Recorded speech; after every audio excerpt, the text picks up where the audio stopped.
हामीले किन पटक पटक यो देशको आदिवासी जनजातिहरूले पटक पटक किन आवाज उठाइराख्नु पर्ने हैन? किन हामीले पाएन, किन हामीले यो यो यो भएन ऊ भएन भनेर कराइराख्नु पर्ने? यस्तो चाहिँ इतिहास कहाँबाट सुरु भयो भन्ने तपाईँलाई प्रश्न उठ्छ। पहिलो नम्बर 1 कुरो त तपाईँ हामी सबले के बुझ्नु पर्यो भन्दाखेरि शेर्पा पनि हुनुहुन्छ, तामाङ पनि हुनुहुन्छ, के अरे हाम्रो सुनुवार पनि हुनुहुन्छ। तपाईँ हामीले के थाहा हुनु पर्यो भन्दाखेरि यो नेपाल भन्ने देश चाहिँ पृथ्वीनारायण शाह भन्ने राजाले एकीकरण गरेको भनेर सबले पढ्नु भएको होला हैन त? त्यही पढ्नु भएको हैन? त्यतिबेला पृथ्वीनारायण शाहले एकीकरण गर्नुभन्दा अगाडि चाहिँ के थियो भन्ने प्रश्न उठ्छ। त्यति बेला हामी शेर्पाहरूको पनि उता तिब्बतको खामदेखि लिएर यता भोट राज्य भन्ने हाम्रो आफ्नो राज्य थियो। सुनुवारहरूको पनि वल्लो किराँत भनेर तपाईँलाई थाहा छ, किराँतको आफ्नो थियो। अब तामाङहरूको त सँगै गर्नु पर्दैन, यो वरिपरि सबै तामाङ बस्तीहरू, तामाङको लामा रिग्जेन तामाङहरूको चाहिँ राजै थियो। त्यति बेला चाहिँ के हुन्थ्यो भन्दाखेरि ठुलो ठुलो शक्तिशाली राष्ट्रहरूले ससानो राज्य चाहिँ कब्जा गर्ने, त्यो आफ्नो साम्राज्यवादी भन्छ नि।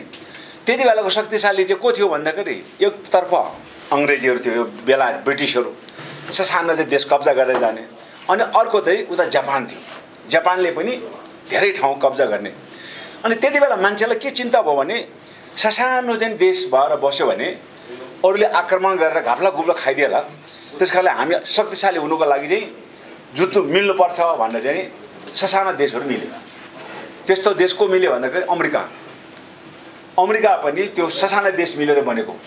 अङ्ग्रेजीको नेपाली नाम के छ भने त संयुक्त राज्य अमेरिका, राज्यहरू संयुक्त भएको देश अमेरिका। तपाईलाई थाहा छ है, युनाइटेड भनेको मिल्नु हो, स्टेट भनेको राज्य हो, अमेरिका भनेको अमेरिका, त्यसको नाम चाहिँ अमेरिका। सबै राज्य मिलेर बनेको देशको नाम चाहिँ के हो? अमेरिका। त्यो ससानो देशहरै थियो। त्यसपछि आएर सोभियत युनियन, त्यो पनि ससाना देशहरू थिए। युनियन भनेको त्यो पनि संयुक्त हो, त्यसले ससाना देशहरू मिलेर त्यो पनि एउटा ठुलो देश बने। त्यही क्रममा हाम्रो नेपालमा चाहिँ के भयो भन्दाखेरि भारतमा त के थियो? अङ्ग्रेजी शासन थियो। अङ्ग्रेजहरूले अब हामी माथि चाहिँ भोलि हमला गर्छ है भनेर पृथ्वीनारायण शाहले अब त्यो प्रकारको एउटा हाउजी चाहिँ निकालेर हाम्रो नेपाल जो हिजो हाम्रो शेर्पाको जुजुबाजीले चलाएको भोट राज्य, तामाङको लामा रिग्जेनले चलाएको राज्य र सुनुवारहरूको चाहिँ वल्लो किराँत चाहिँ सुनारी राज्यलाई उसले के गर्यो? त्यसलाई कब्जा गर्यो। कसरी कब्जा गर्यो भन्ने बारेमा म धेरै लामो इतिहास चाहन्न कि तपाईँ यति बुझ्नुहोस् कि कब्जा गर्यो। अनि त्यसलाई के नाम दियो भन्दाखेरि एकीकरण भन्यो। एकीकरण भनेको तपाईँ र म मिल्ने हो। तपाईँ र म मिल्नको लागि मेरो इच्छा अनुसार मात्रै मिलेर हुन्छ? हुँदैन।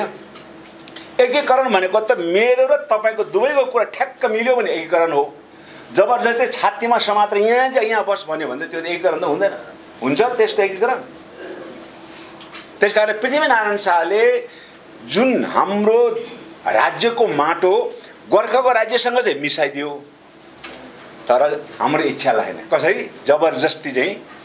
अब कसरी उसले गर्यो भने तपाईँलाई थाहा छ, काठमाडौँमा नेवारको नाकान काटेन, मकवानपुरदेखि रसुवागढीदेखि चाहिँ तामाङमाथि हमला गरेर तामाङ मारेको हो। लामा रिग्जेनसँग मितलाउँछु भनेर चाहिँ नि सुनकोशी नदीमा चाहिँ नि बालुवा मुनि चाहिँ नि बन्दुक लुगा राख्ने, ल भोलि यहाँ आउनुहोस् है मितलाउने, अब हामी झगडा नगर्ने भन्यो। टन्न रक्सी खुवाएर चाहिँ मातेपछि अब बालुवा मुनिको बन्दुक झिकेर मार्यो। पाटनको नेवारहरूलाई त्यसरी मार्यो, कीर्तिपुरको नेवारलाई त्यसरी मार्यो, पूर्वको लिम्बू र चाहिँ किराँतीहरूलाई पनि त्यसरी मार्यो। त्यही कारण मैले पृथ्वीनारायण शाहले साँच्चै यो देशलाई एक बनाएको भयो, त्यसरी मान्छे मार्नु हुन्न थियो के। मान्छे नमारिकन ल है अब हामी सबै मिलेर एउटा ठुलो राज्य बनाएर तिमी पनि यो देशमा आउँछौ म पनि आउँछु भनेर चाहिँ भनेको भएदेखि यो हाम्रो देश युनाइटेड स्टेट अमेरिका जस्तो हुन्थ्यो, सोभियत युनियन जस्तो हुन्थ्यो। तर पृथ्वीनारायण शाहले जबरजस्ती गोर्खाको माटोसँग हाम्रो शेर्पाको भोट राज्यको माटो मिसाइदियो, किराँतीहरूको राज्यको माटो मिसाइदियो, तामाङको राज्यको माटो मिसाइदियो। यहाँ मैले 3टा राज्यको मात्रै कुरा किन गरेँ तपाईँ यहाँ 3टा समुदाय भएको हुनाले। तर दुर्भाग्य के भन्दाखेरि माटो चाहिँ मिसायो, मान्छे मिसाएन।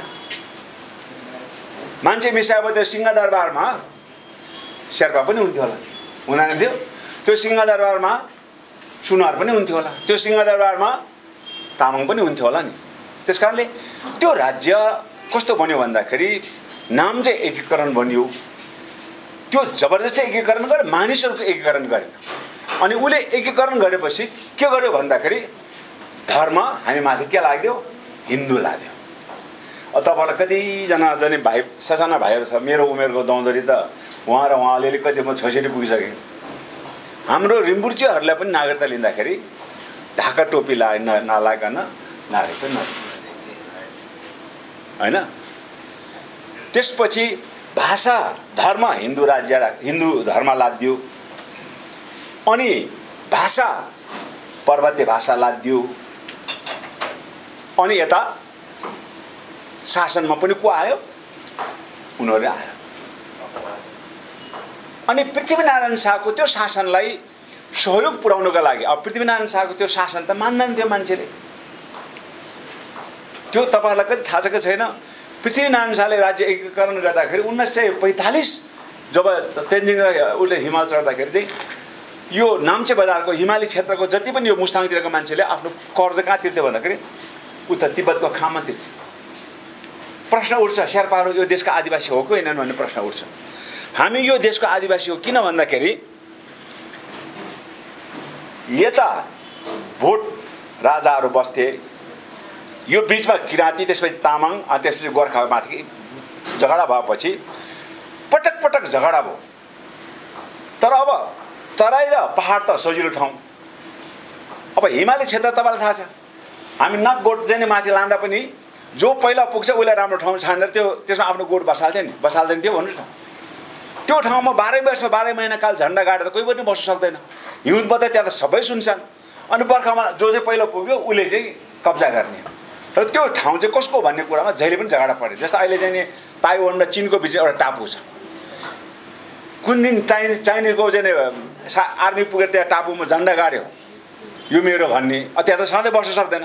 फेरि ताइवान आयो, त्यहाँबाट भागेर गयो, भोलि ताइवान आएर झन्डा गाड्ने यो मेरो भन्ने। त्यस्तो विवाद भइसकेपछि अनि त्यहाँ त्यो बेलाका शाहवंश राजा र हाम्रो भोट राजाको बिचमा चाहिँ के छलफल भइरहेछ भन्दाखेरि ल अब चाहिँ पानी डोलो।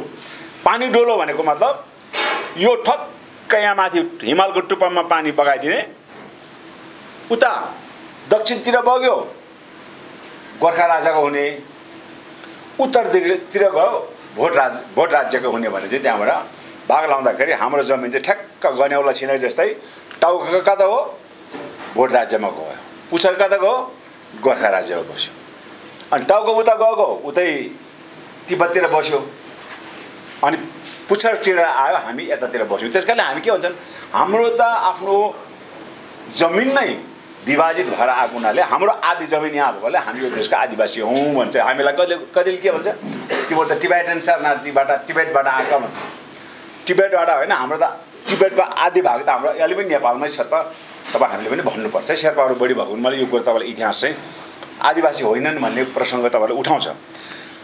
त्यस कारण त्यो पृथ्वीनारायण शाहले एकीकरण गरिसकेपछि भन्न त उसले मुखले त फेरि राम्रो भन्यो। मुखले चाहिँ के भन्यो, नेपाल सबै जातिको साझा फुलबारी हो भन्यो। तर बनाउने बेलामा त साझा फुलबारी त बनाएन, एउटै रङको चाहिँ फुल फुल्ने तोरीबारी बनायो। पहेँलो तोरीबारी, भाषा उसको चल्ने, धर्म उसको चल्ने, संस्कृति उसको चल्ने। अनि त्यो एउटा पृथ्वीनारायणको त्यो षड्यन्त्र तपाईँले बुझ्नु पर्यो एउटा कुरा। त्यसकारण तपाईँले चाहिँ के अहिले चाहिँ पनि बुझ्नु पर्यो भन्दाखेरि त्यो पृथ्वीनारायण शाहको त्यो एकात्मक राज्य जुन सबैजना यहाँ चाहिँ किराँतीको, तामाङको, मङ्ग, राई, गुरुङ, लिम्बू, शेर्पाको राज्यलाई एकीकरण गरेर त्यही बेला चाहिँ सबैको चाहिँ जातको चाहिँ एउटा साझा फुलबारी बनाइदिएको भए आज तपाईँले मैले कुनै झगडै गर्नु पर्दैन थियो। तर अहिलेसम्म हामी लड्दैछौँ, किन भन्दाखेरि यो देश चलाउने भनेको सिंहदरबार हो। सिंहदरबारको अनुहार हेऱ्यो भने खिजीदेमाको गाउँपालिका त्यहाँ देख्छ, त्यो सिंहदरबार त देख्दैन। त्यो सिंहदरबारलाई यहाँबाट हामीले हेरौँ, आदिवासी जनजाति तामाङ होइन, सुनुवार, शेर्पा, राई, गुरुङ, लिम्बूकोबाट नजर हेऱ्यो भने त्यो सिंहदरबार कसले चलाएको जस्तो देख्छ, कसले चलाएको जस्तो देख्छ, ठ्याक्क भन्नु त्यो पुरा बाहुन पनि फेरि चालाक पनि हुन्छन्। कहाँको? पहाडको बाहुनहरूले। भारी बोक्नेले चालाक हो होइन, राजनीतिक रूपले सम्भ्रान्त शक्तिशाली बाहुनले चलाएको देख्छ। त्यो भारी बोकेको बाहुनले चलाएको पनि होइन। बाहुनले चलाएको जस्तो देख्छ, बाहुनले पनि होइन। अब मधेसीले दूरबीन लाएर त्यो सिंहदरबार हेऱ्यो भने कसले चलाएको जस्तो देख्छ? उसले त पहाडे भन्छ होइन, किन बाहुनहरू त पहाडे भन्छ। पहाडे चाहिँ बाहुनले चलाएको सिंहदरबार देख्छ। अब उहाँहरू जस्तो महिलाले हेऱ्यो भने त्यो सिंहदरबार कसले चलाएको जस्तो देख्छ? ल भन्नुहोस्, त्यो सिंहदरबार तपाईँ जस्तो महिलाले चलाएको छ है? छैन। त्यहाँ त को छ? पुरुष मात्रै बढी छ।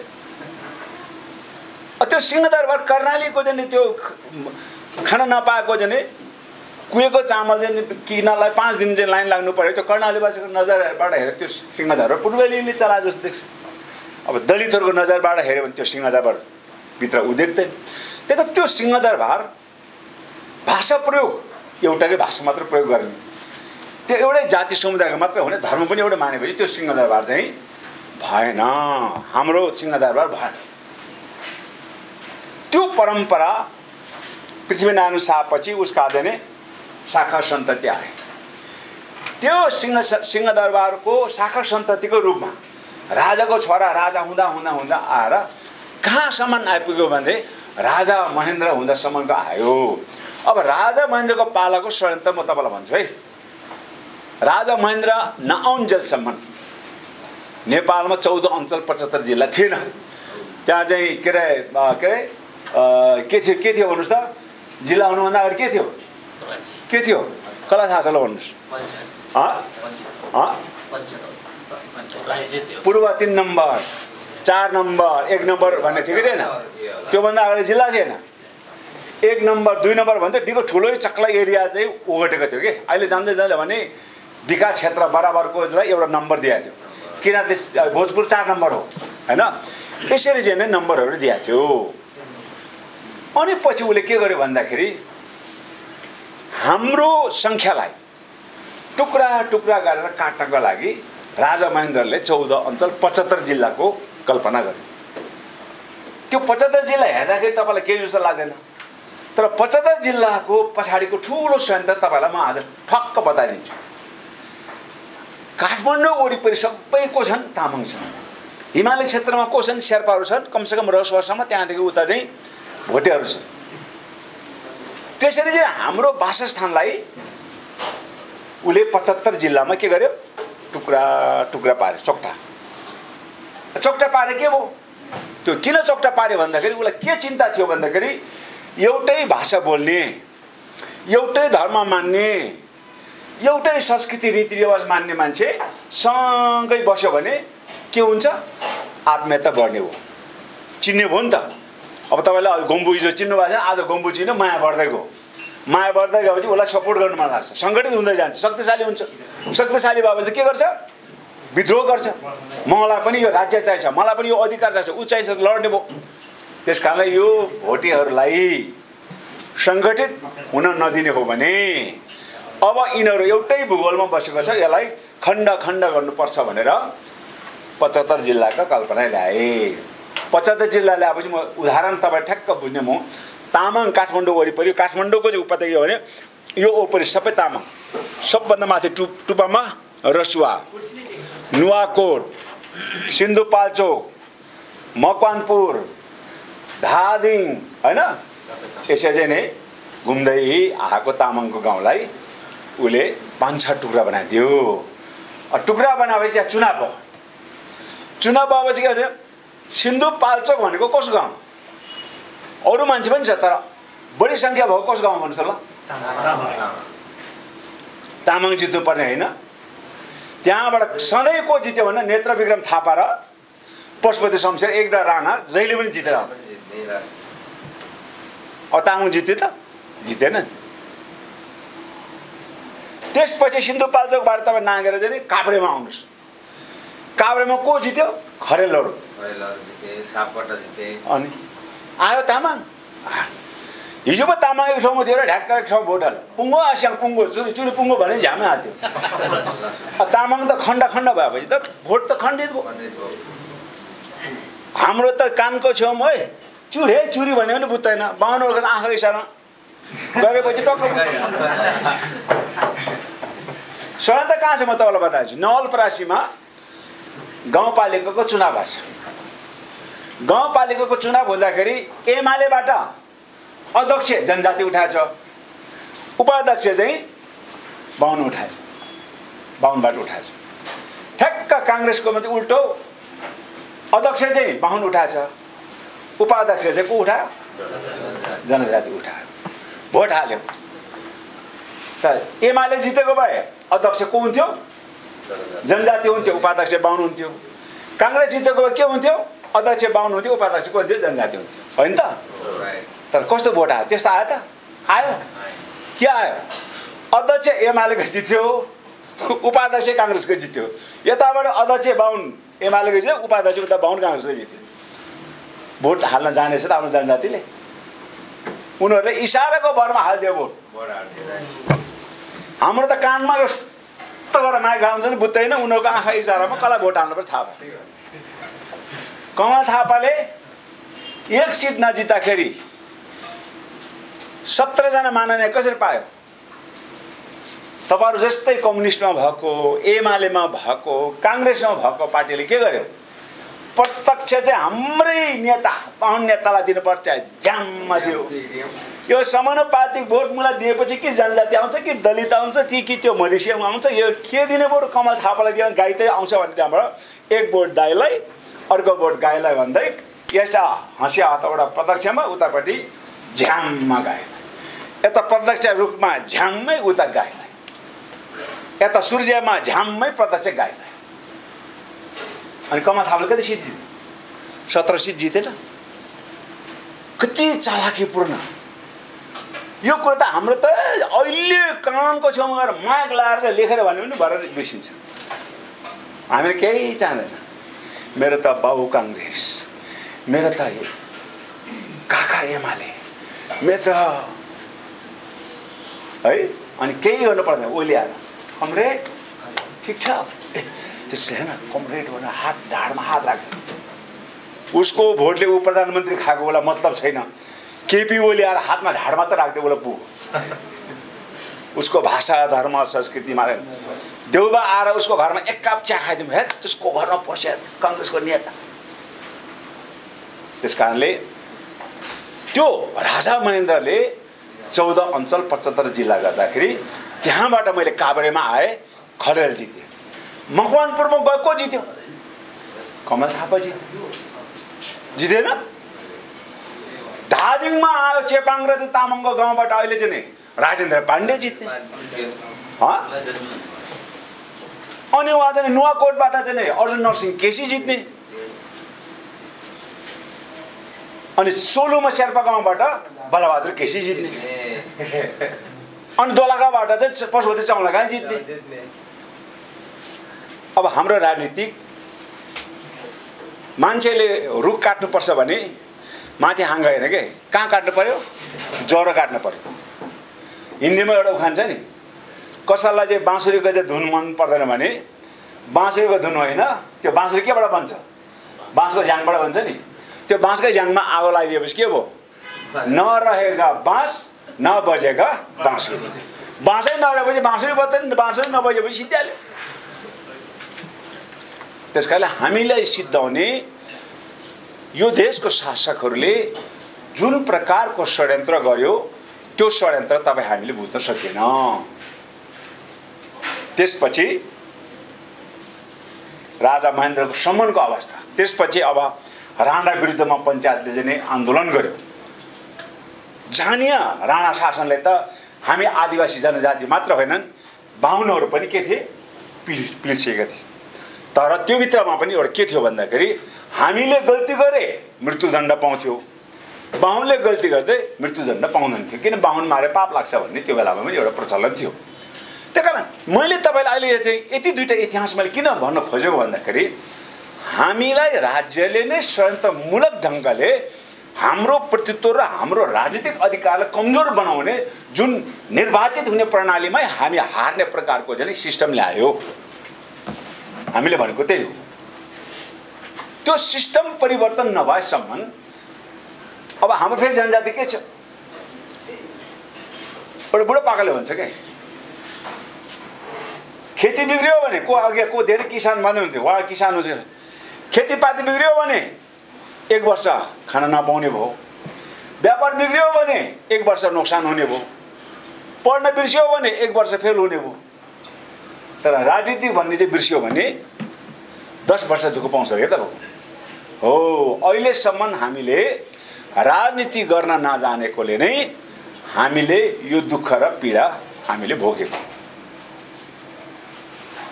त्यसकारण हामीले राजनीति गर्ने चाहिँ के हो त? आफू प्रधानमन्त्री कुन पार्टीले बनाउँछ के आफूलाई चाहिँ प्रधानमन्त्री कुन पार्टीले बनाउँछ त्यो पार्टीमा लाग्ने हो?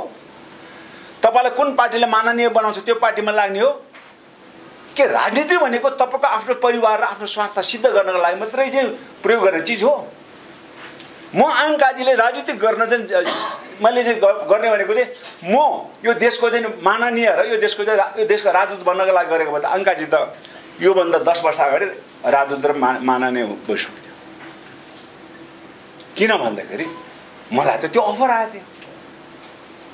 म त्यो राजनीतिक म आज आङ्काजी माननीय हुनका लागि त्यहाँ गइदिएको भए आज यो चाहिँ शेर्पा लुङको यो चाहिँ मुद्दा जीवित रहन्थ्यो, सिद्धिन्थ्यो। राजनीतिक पार्टीले नबोकेको मुद्दा अरू कसैले बोकेर हुँदैन। यदि तपाईँले कुनै न कुनै यो देशमा मुद्दा उठ्न पर्छ भन्यो भने त्यो मुद्दा कसले उठाउने हो भन्दाखेरि राजनीतिक पार्टीले हो। त्यो राजनीतिक पार्टी भने कि काङ्ग्रेसले उठाउनु पर्यो, कि एमाले उठाउनु पर्यो, कि राप्रपाले उठाउनु पर्यो, कि चाहिँ के भन्छ जनता समाजवादी पार्टीले उठाउनु पर्यो। त्यो राजनीतिक पार्टीले नबोकेको मुद्दा एउटा अभियन्ताले बोकेर त्यो कहीँ पुग्न सक्दैन। किनभने छलफल त भोलि कानुन बन्ने त माथि सिंहदरबारमा पर्दो भए त राजनीतिक पार्टी हो। त्यसकारण तपाईँहरूले चाहिँ के बुझ्नु पर्यो भन्दाखेरि राजनीति के को लागि गर्ने हो त? राजनीति त महत्त्व रहेछ। राजनीति त आफ्नो स्वार्थ सिद्ध गर्नको लागि गर्ने हो कि राजनीति सिङ्गो जने उत्पीडित जाति समुदायको मुक्तिको लागि गर्ने हो भन्दाखेरि त उत्पीडित जाति मुक्तिको लागि गर्ने हो। तर हाम्रो कथाहरू, हाम्रो व्यथाहरू अथाह छ, जुन व्यथालाई बेचेर काङ्ग्रेसले प्रजातान्त्रिक आन्दोलन गरे। काङ्ग्रेसले लोकतान्त्रिक प्रजातान्त्रिक आन्दोलन भनेर पञ्चायत विरुद्ध आन्दोलन गर्दाखेरि मान्छेलाई देखाउने एउटा उखान छ नि, खसीको टाउको देखाएर बाख्राका मासु बेच्ने भन्छ नि। आन्दोलनको बेलामा देखायो के भन्दाखेरि जनजातिको तिमीहरूको भाषा मर्या छ, तिम्रो धर्म मर्या छ, तिम्रो संस्कृतिमा लोकतान्त्रिक प्रजातन्त्रमा तिमीहरूको पनि अधिकार हुन्छ भनेर देखायो। प्रजातन्त्र सफल भयो, पञ्चायत फाल्यो, बहुदलीय व्यवस्था आयो, काङ्ग्रेसमा आयो को उही कोइराला आयो नि त। हिजो राजा हुँदाखेरि परिवारवाद थियो, मन परे नपरे पनि राजाको जेठो छोरा राजै हुन्थ्यो। काङ्ग्रेसले ल्याएको प्रजातन्त्रमा त के हो भन्दाखेरि परिवारवाद फेरि पनि त्यही दोहोऱ्यो। को आयो? कोइराला भन्दा अरू कोही आयो। इन्डियामा चाहिँ काङ्ग्रेस आएमा जहिले पनि गान्धी परिवारले जिते जस्तै गरेर मात्र को आयो? कोइराला परिवार। त्यसपछि त्यो बहुदलीय व्यवस्था पनि परिवर्तन भयो र अहिले एउटा गणतन्त्रात्मक राज्य व्यवस्था। गणतन्त्रात्मक राज्य व्यवस्था भने के भन्दाखेरि वडा अध्यक्षदेखि लिएर राष्ट्र अध्यक्षसम्म एउटा जनताले दिएको मतको आधारमा वडा अध्यक्षदेखि राष्ट्र अध्यक्षसम्म चुन्ने राज्य व्यवस्थालाई गणतन्त्रात्मक राज्य व्यवस्था भन्छ। राष्ट्रपति उसको छोरा राष्ट्रपति हुन्छ र हुँदैन? त्यो त जनताले चुनेर पठाएको न राष्ट्रपति हुने हो, जनताले चुनेर पठाएको प्रधानमन्त्री हुने हो। तर त्यो खालको राज्य व्यवस्था पनि, त्यो खालको प्रजातान्त्रिक व्यवस्था पनि त्यो चाहिँ परिवारवाद त हुनु भएन, त्यो पनि केवल जातिवाद हो। गणतान्त्रिक राज्य व्यवस्था र बहुदलीय व्यवस्था आइसकेपछि यो देशको शासन सत्ता सम्हाल्ने प्रधानमन्त्री 250 वर्षमा त भएन भने बहुदल र यो गणतान्त्रिक राज्य व्यवस्था आएपछि पनि एकपटक यो देशको प्रधानमन्त्री आदिवासी जनजाति हुन सकेन। एउटा मनिषमान चाहिँ राजाको पालामा, त्यो पनि राजापट्टि धेरै विद्रोह हुन्छ भनेर चाहिँ यहाँ काठमाडौँको नेवारलाई यसो चाहिँ थमथमाउनलाई मनिषमान बनाएर, तर मनिषमानलाई कानमा लेख्यो मनिषमान सिंह मात्र लेख्ने, मनिषमान सिंह श्रेष्ठ भनेर चाहिँ शपथ गर्न नपाउने। कत्रो बेइज्जत। आफ्नो जात लेखेर प्रधानमन्त्रीको शपथ खान नपाउने, उसलाई प्रधानमन्त्री बनाउने तर के लेख्ने? मनिषमान सिंह। सिंह त जेको पनि हुने हो, श्रेष्ठ लेख्न नपाउने, श्रेष्ठ उसले लेखेन। त्यस कारणले अब हामीले राजनीतिकको चाहिँ मूल मियो त के राख्नुपर्ने रहेछ भन्दाखेरि सिङ्गो आफ्नो जाति समुदायहरूको भाषा धर्म संस्कृतिको मुक्तिको सवालसँग हामीले राजनीति जोड्नुपर्छ। अब बुद्धिमान तामाङ त हो नि, अनुहार त मिल्छ, तर उसले के माग्छ? हिन्दू अधिराज्य, राजतन्त्र। त्यसले हाम्रो फलिफाप गर्छ भन्नुहोस् त? गर्दैन। अनि अनुहार मिल्यो भनेर तामाङले तामाङलाई भोट दियो भने के हुन्छ? तराईमा राजेन्द्र लिङ्गदेन हुन्छ, अहिलेसम्म चुनाव जितेको छ इटरीमा। उसले पनि देखाएको बुद्धिमान तामाङ जस्तो हो, राजतन्त्र हिन्दू अधिराज्य चाहिन्छ भन्छ। जबकि उसकै किराँती एकजना दाजुभाइहरू गोरुको मासु चाहिँ साकेलामा काट्दाखेरि 12 वर्ष जेल सजाय भोगिरहेछ, उसलाई नै भोट दिइरहेछ। त्यही कारण हाम्रो मानिसहरूले अहिले पनि राजनीति के को लागि गर्ने भन्ने चाहिँ कुरा बुझेन के। तपाईँ एउटा रेस्टुरेन्टमा पस्दाखेरि त्यो काउन्टरमा बस्ने एउटा चाहिँ राम्रै मान्छेको अनुहार हेरेर, काउन्टरमा बस्ने केटीको अनुहार हेरेर अथवा केटाको अनुहार हेरेर रेस्टुरेन्टमा पस्ने हो कि रेस्टुरेन्टको मेनु लिएर त्यो मेनुमा के पाक्छ, कति रुपियाँ दाममा कस्तो छ भनेर हेर्ने हो? निश्चित रूपमा हेर्ने त तपाईँले त ऊ हेर्ने हो, मेनु हेर्नु पर्यो। त्यस कारणले हाम्रो जनजातिहरूमा के प्रचलन ल्यायो भने मेनु नहेरिकन मान्छेको अनुहार हेरेर रेस्टुरेन्टमा खाना खाए जस्तै गर त्यो पार्टीमा ल यहाँ त हाम्रो सुनुवार उठाएछ, यज्ञ सुनुवार पस्यो। सुनुवार के मतलब हो? यज्ञ सुनुवारले ओलो किराँतको कुरा कहिले उठाएको छ? म अस्ति आते मैले तपाईँलाई भाषण गरेको गरेन? काङ्ग्रेसबाट को जिताएको छ? अहिले पनि राजा महाराजा जस्तो म जित्यो भने तँलाई यो दिन्छु ऊ दिन्छु। उसले राजालाई भन्थ्यो, उसलाई जति ठुलो माला लगा अनि माला लगाएपछि ल तँलाई साङ्गो यो यहाँ तँलाई एउटा स्कुल भने विकास भनेको दान दिने कुरा हो र भनेको। नेतालाई मन परे दान दिने, नभए नदिने कुरा हो र भने। विकास त जनताको अधिकारको कुरा हो। के विकास चाहिन्छ के विकास चाहिन्छ भन्ने निर्णय त त्यहाँको जनताले गर्न पाउनु पर्यो। भोट हालेको नेतालाई आएर चाहिँ के अरे राजाले चाहिँ बक्सिस दिएछ ल तँलाई यो भयो ऊ भयो भनेर दिँदै बाँड्दै जाने हो र भनेको। खिचिदिएमा म पुगेको छु तपाईँहरूको ठाउँ। त्यहाँ तपाईँहरू अधिकार सम्पन्न अहिले पनि छैन। त्यहाँ तामाङ भाषाको प्रयोग हुँदैन, त्यहाँ सुनुवारको पनि थाहा तल सुनुवार भाषाको प्रयोग हुँदैन, शेर्पा त्यहाँ बोल्दा पनि बोल्दैन। आज त्यहाँको चाहिँ एकजना वडा अध्यक्ष कि मेयर हो के कुरा गर्दै थियो। मैले भने तपाईँ सक्नुहुन्छ भने लगेर खिचिदिएको साइनबोर्ड कमसेकम 3टा भाषामा लेखेर राख्नु, किन यहाँ अधिकतम आउने यहाँको जनता भनेको त कि शेर्पा हो, शेर्पा भाषामा लेख्नु पर्यो सूचनाहरू, सुनुवार भाषामा लेख्नु पर्यो, तामाङ भाषामा लेख्नु पर्यो। किनभने सूचनाको हक त उसलाई पनि त छ नि। अनि तपाईँको भाषा चाहिँ नगरपालिकामा चाहिँ प्रयोग नहुने अनि तपाईँको भाषाको किताब छापिदिएर तपाईँ अधिकार सम्पन्न हुन्छ? शेर्पा भाषालाई सम्पन्न अधिकार सम्पन्न बनाउनको लागि, तामाङ भाषा सुनुवार भाषा अधिकार सम्पन्न बनाउनको लागि त कमसेकम तपाईँ बसेको ठाउँमा त त्यो भाषा त प्रयोग हुनु पर्यो नि। तपाईँ अमेरिकामा जानुहोस् न, कुनै पनि कार्यालयमा जानुहोस्, आई डोन्ट अन्डरस्ट्यान्ड इङ्ग्लिस, म इङ्ग्लिस बुझ्दैन भनेपछि उसले माग माग्छ, ओहो सरी। अनि एक दिन म राष्ट्रिय योजना आयोगमा गएँ, के राष्ट्रिय निर्वाचन आयोगमा। तपाईँले योजना सूचना त यत्रोजना 3 करोड नेपालीको बिचमा लानुपर्ने, यहाँ त 120 जात जात विभिन्न भाषा बोल्ने मान्छे छ, सबैको भाषामा निकाल्नु पऱ्यो नि भनेर। होइन सर महाशयज्यू हामी निकालेको छ भने, खै कहाँ निकालेको छ ल्याउनुहोस् भनेर मैले मागेँ। एउटा सिडीमा शेर्पा बोलेर रहेछ, ठ्याक्क चाहिँ त्यो अमेरिकाको बाट फर्केको अमेरिकनले हाम्रो नेपाली सिकाएको जस्तो के गीत चाहिँ उसलाई के सिकाएर चाहिँ तिम्रो बाउ मेरो बाउ माछा मार्न गयो, तिमीलाई पुच्छन् मलाई टाउको बराबरी भयो भन्ने एउटा गीत छ नि होइन। अनि उसले चाहिँ गीत गाउँदाखेरि गाएको कस्तो भन्दाखेरि गिटारमा ज्याङ्क ज्याङ्क ज्याङ्क ज्याङ्क तिम्रो बाउ मेरो बाउ, तिम्रो बाउ मेरो बाउ माछा मार्न गयो, तिमीलाई टाउको मलाई पुछ आदि आदि भयो। यो भाषा मान्छेले बुझ्छ? उसले के गरेछ त त्यो भाषा भन्दाखेरि एउटा त्यहाँ करोडौँ बजेट हुन्छ नि, एउटा बाहुनले विभिन्न सूचना मातृभाषामा उल्था गर्न सक्छु भन्ने पेश गरेको आधारमा त्यसलाई कति करोडमा त्यो, अनि त्यसले को बेटा भन्दाखेरि बाटोमा चाहिँ कुन्दै भेटा त्यसलाई उल्टा गर्न लगायो। त्यो शेर्पा त मैले 5 मिनट सुने केही बुझ्दैन के भनेको के भने कमसेकम शेर्पासँग अनुवाद गर्न दिएको भए हुन्थ्यो तामाङ घेदुङलाई अनुवाद गर्नुभयो अनि मैले भने यो सबै जातिको आफ्नो आफ्नो राष्ट्र संगठन छ यो सूचना त उनीहरूलाई चाहिँ अनुवाद गर्न दिएको भए त सकलै हुन्थ्यो नि त त्यसकारण मैले के भन्छु भन्दाखेरि राजनीति भनेको के भन्दाखेरि हामीलाई एउटा किताब छापिदिएको छ स्कुलमा एउटा प्राइमेरी शिक्षक दिएको छ अनि त्यो कुरामा त्यो बच्चाले एउटा तामाङ र सुनर भाषा पढेर हुन्छ कि त्यो भाषालाई जबसम्म अधिकार प्राप्त गर्दैन त्यो भाषा कहिले पनि शक्तिशाली हुँदैन अब धर्म संस्कृति हेर्नुस् हिजो प्रजातन्त्रपछि हामीले चाहिँ साकेलो उधौली उभौली स्यान्दर पिँदर लोछारमा हामीले पाएको चाहिँ नि विधा त अहिले त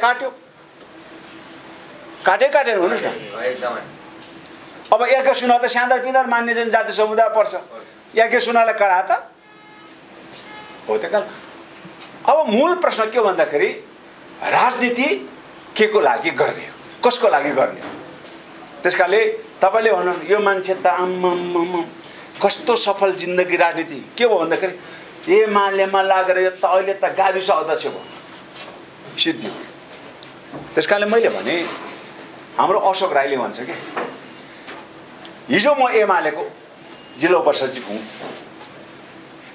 मलाई थाहा छैन म त्यहाँ बसेको सोलुमा अब चाहिँ चुनाव भएको म त मैले भने नि एमालेको म जनजाति महासचिव हुँदाखेरि एमालेको नेतृत्व मैले सुकाएर म त्यही भएर मान्ने भइसक्यो यो लक्की शेर्पा यो कृपाश्वर शेर्पा भन्दा म त्यो बेलामा जमाना मान्ने भइसक्यो तर मलाई लाग्यो कि यो एमाले हाम्रो मुक्ति गरेन किनभनेको पहिलो संविधान सभा विघटन त एमाले काङ्ग्रेस माओवादी मिलेर गरेको त्यति बेला राजनीति कसले बुझ्यो भन्दाखेरि तपाईँ हामी जस्तो बाक्लो दिमाग भएकोले बुझेन कसले बुझ्यो यो चाहिँ कुरा भन्दाखेरि मधेसका नेताहरूले बुझ्यो अब राजनीति के हो त म तपाईँ त्यहाँ लान चाहन्छु मधेसका नेताहरू के बुझ्यो भन्दाखेरि त्यो मधेसका नेताहरू महेन्द्र ठाकुर कुन पार्टीको भन्नुहोस् त कुन पार्टीको महेन्द्र ठाकुर काङ्ग्रेस उपेन्द्र यादव कुन पार्टीको कम्युनिस्ट पार्टीको तपाईँ हामी जस्तै एमाले माओवादी काङ्ग्रेसका विभिन्न चाहिँ पदमा थिए ठुलै पदमा थिए हामीभन्दा पनि ठुलो पदमा थिए तर उसले के गर्यो भन्दाखेरि यो पार्टीमा रहेर यो काङ्ग्रेस एमाले माओवादीमा रहेर म माननीय बनौँला म मन्त्री बनौँला तर यसले मेरो मधेसी जनताको मुक्ति गर्दैन भनेपछि के गर्ने यसलाई चाहिँ मान्छे मरेपछि लास जुम्राले पनि लास छोड्छ भनेर चाहिँ फात छोडिराखेर उनीहरूले के गरे आफ्नो पार्टी गठन गरे 2 नम्बर प्रदेश को छ अहिले मुख्यमन्त्री सबै त्यो जनजातिहरू सब एक ढिक्क भएर मधेसले जस्तो विद्रोह गरेको भए अहिले 1 नम्बर शेरधन राई हाम्रो जनजातिको चाहिँ त्यहाँ बाहुले बगेर पार्टी बन्थ्यो 3 नम्बर प्रदेश हाम्रो हुन्थ्यो 4 नम्बरको चाहिँ तमोहन मङरात हाम्रो हुन्थ्यो तर शेरधन राई राखिदिएपछि त के भयो हेर्दा त जनजातिको अनुहार उसले अहिले त्यो 1 नम्बर प्रदेशको नाम किराँत प्रदेश धरि पनि राख्न सक्यो अब नराम्रोबाट के गर्ने के अरे पृथ्वी सुब्बा गुरुङ जनजातिको आन्दोलनमा लागेको मान्छे जनजातिको मुद्दा थाहा छैन थाहा छ नि त्यो मान्छेले 4 नम्बर प्रदेशको नाम के गरेर राखिदियो के राखिदियो गण्डक प्रदेश हामीले भन्यौँ त्यहाँ तमोहन मङरात राख किन त्यो भनेको तमु गुरुङहरू र मगरहरूको चाहिँ एउटा ऐतिहासिक थलो हो राज्यमा त्यसको पहिचान हुनु भनेको मतलब सबै जातिको साझा फुलबारी हुने हो भनेर हामीले त्यो माग हामीले राख्यौँ तर उसले के गर्यो गण्डक प्रदेश राख्यो हो त्यसकारण अब हामीले बुझ्नु पर्यो के भन्दाखेरि राजनीति गर्दा चाहिँ नि आफ्नो व्यक्तिगत स्वार्थ भन्दा पनि सिङ्गो जाति समुदायको मुक्तिको लागि गर्नुपर्छ भन्ने कुरा हामीले बुझ्नु पर्यो अब जातको आधारमा गरिने विभेदको मैले तपाईँले उखान ल्याएँ भने तपाईँ अनौठो 3 छक्कै मान्नुहुन्छ हामीलाई कतिसम्मको गरिरहेको छ भन्दाखेरि राजतन्त्रमा के हुन्छ राजाको जेठा छोरा के हुन्छ राजा हुन्छ यदि चाहिँ नि राजा ज्ञानेन्द्र र वैद्यको भए त आज गजडी भए पनि राजा को हुन्थ्यो भारत त हुन्थ्यो किनभने अहिले उहाँ थाइल्यान्डमा गाँजा खाएर 15-20 जना तरुणको बिचमा हिँड्ने त्यो युवराज अहिले पनि के छ राजा बनाएर उसलाई सेना प्रहरीले छ तर दुर्भाग्य के हो भन्दाखेरि राजा महेन्द्रको जेठा छोरा को हो भन्नुहोस् त? को? वीरेन्द्र तपाईँलाई राजा भएको को भन्नुहोस् त? राजा महेन्द्रको जेठा छोरा को? राजा भएको वीरेन्द्र। तर यथार्थमा राजा महेन्द्रको जेठा छोरा वीरेन्द्र होइन, उसको जेठा छोरा भनेको रविन्द्र प्रताप शाह हो। किन ऊ राजा भएन? उसको आमा लु बनाले थाहा छ भन त, के अरे हो गुरुङको कोखबाट जन्मे। अब गुरुङको कोखबाट जन्मेकोलाई राजा बनाएपछि तपाईँ हामी सबै मामा राजाको मावली हुन्थ्यो। हेर्नुहोस् यस्तो हालतमा त बस्नै पर्दैन थियो होइन? ओहो राजाको मामाको चाहिँ के अरे भाषा भन्थ्यो, त्यो भाषा उँभो लाग्थ्यो, धर्म लाग्थ्यो। तर उसलाई गुरुङको कोखबाट जन्मेको हुनाले उसलाई राजा बनाउँथ्यो। टङ्कप्रसाद आचार्य धर्मभक्त माथेमा कसको विरुद्धमा लडे? राणा विरुद्धमा लडे। समाते दुईजनालाई। टङ्कप्रसाद आचार्यले के भन्यो? मारौँ भन्दा होइन, यो त भाउ नजुर पाप लाग्छ। जेलमा राखे। धर्मभक्त माथेमा दशरथ चन्द अझै भेटेकै दिन रुखमा झुन्दा ड्याङ्गोले हानेर मारे। त्यही टङ्कप्रसाद आचार्य पछि के भयो? यो देशको के भयो? प्रधानमन्त्री। दशरथ चन्द्र धर्मभक्त माथेमा नमारेको भने ऊ पनि यो देशको प्रधानमन्त्री हुन्थ्यो होला नि त। त्यही कारण जातको आधारमा त्यो विभाजनको कुरा, हाम्रो भाषा धर्म संस्कृति पढाउनको लागि, के अरे समाप्त गर्नका लागि राज्यलाई खण्डित गर्ने कुरा, असाध्य हामीले नथाहा पाउने गरेर षड्यन्त्रमूलक ढङ्गले, जस्तै धमिराले खान्छ नि, धमिरालाई भित्र चाहिँ पुरा त्यो खाइसकेको हुन्छ, तर बाहिरबाट हेर्दा देख्दैन। जुन दिन त्यो धमिरालाई खाएर घम्ल्याङ्ग डल्छ अनि मात्रै थाहा हुन्छ कि यो भित्र धमिरा पसेछ भनेर। राज्य त्यस्तो खालको धमिरा चाहिँ यस्तो पस्यो कि तपाईँ हामी त उठ्नै सकेन। अनि उठ्न छटपटेको मान्छेलाई के अरे पानी नपाएर छटपटेको मान्छेलाई पानी जहाँ छर्क्यो उता त्यही पुग्दैन? पुग्दैन हुन्छ।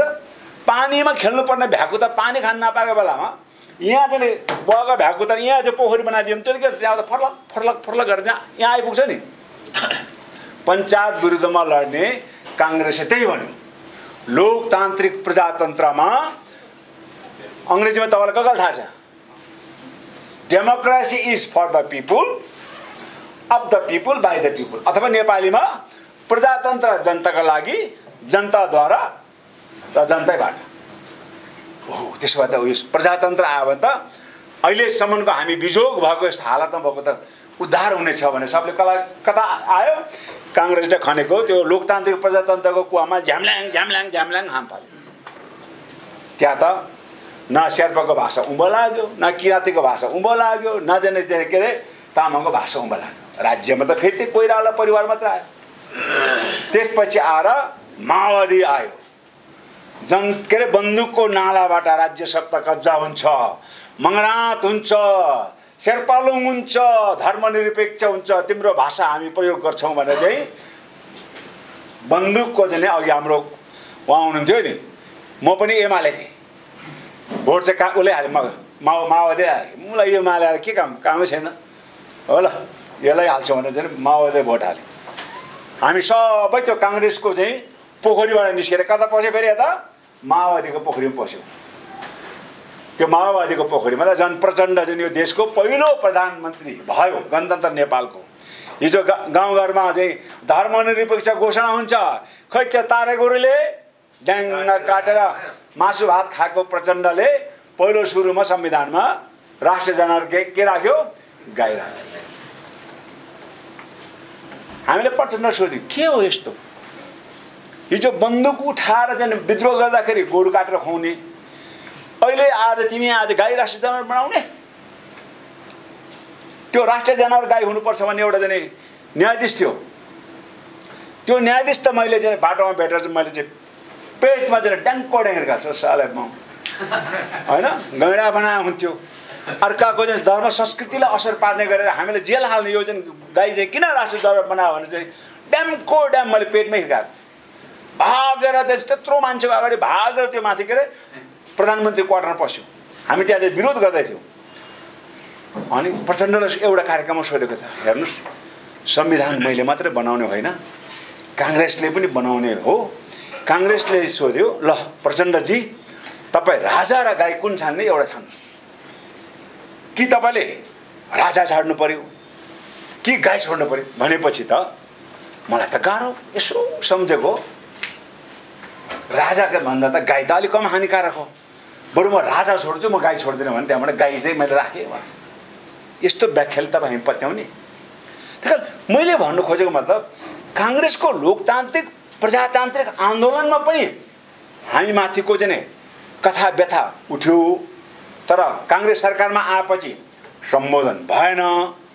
माओवादी जनयुद्धकालमा पनि हाम्रो मुक्तिको भाषा धर्म संस्कृति भएन। हाम्रो त आज राज्य स्थापित हुन्छ भने चाहिँ किराँत चाहिँ राज्यको कुरादेखि लिएर शेर्पालुङदेखि, शेर्पालुङ त सलेरमा गएर प्रचण्डले घोषणा गरे नि त, तर प्रचण्ड प्रधानमन्त्री भएपछि त्यो पनि सम्बोधन भयो। त्यस कारणले हामीले के देख्यौँ भन्दाखेरि खोलो तर्यो लौरो बिर्स्यो।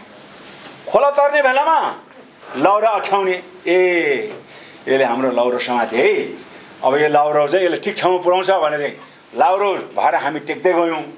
अनि सिंहदरबारमा ठक्क पस्दाखेरि त्यो लौरो जति त्यो अगाडि पृथ्वीनारायण शाहको शालिग छ नि त्यहाँ धङ्ग फालेर चाहिँ भित्र चाहिँ एक्लै पस्ने। सिंहदरबारभित्र न माओवादीको सत्ता आउँदा, न काङ्ग्रेसको सत्ता आउँदा, न एमालेको सत्ता आउँदाखेरि हाम्रो भाषा धर्म संस्कृति र हाम्रो जातीय जनसङ्ख्या आधारमा त्यो राज्यमा हाम्रो प्रभुत्व हुनुपर्ने त्यो भएन। त्यस कारणले त्यो नभएपछि माओवादीले पनि के भनेको थियो भन्दाखेरि यो बहुभाषिक बहुसांस्कृतिक देश हो र यो संहिताको मोडल कसले ल्यायो भन्दाखेरि माओवादीले ल्याएको। त्यति बेला माओवादीले के भनेको थियो, संहिता किन चाहिन्छ, पहिलो नम्बर 1 कुरा त बुझौँ हैन।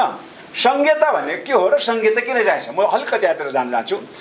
संहिता भनेको चाहिँ केन्द्र, जुन अहिले केन्द्रीय सरकार भन्छ नि, केन्द्र सरकार सबैको चाहिँ नि साझेदारी, साझेदारी भनेको सबैको चाहिँ प्रभुत्व हुने साझेदारी। अनि प्रदेश तह र स्थानीय तहहरू चाहिँ नि पूर्ण स्वशासनको अधिकार, उसले केन्द्रसँग केही कुरा सोधिराख्नु पर्दैन, आफ्नो शासन आफैले गर्ने, त्यो खालको चाहिँ राज्य व्यवस्थालाई संहिता भन्छ।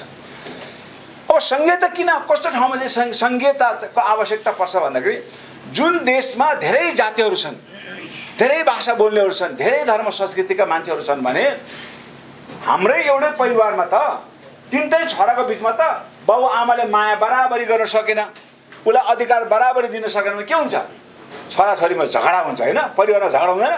त्यही कारण धेरै जाति धेरै धर्म भाषा भएको मुलुकमा राज्यले सबैलाई समान खालको व्यवहार गर्न सकेन भने त्यहाँ विद्रोह हुन सक्छ, विद्रोह गऱ्यो भने राज्य टुक्रिन सक्छ। त्यही कारण त्यो राज्य नटुक्रिनुहोस् भन्नको लागि सबै जाति भाषा धर्म संस्कृतिलाई आफ्नो ठाउँमा स्वशासनको अधिकार, आफू बसेको ठाउँमा उसको भाषा धर्म संस्कृतिको प्रयोग हुन सक्ने शासन व्यवस्थालाई नै संहिता भन्छ।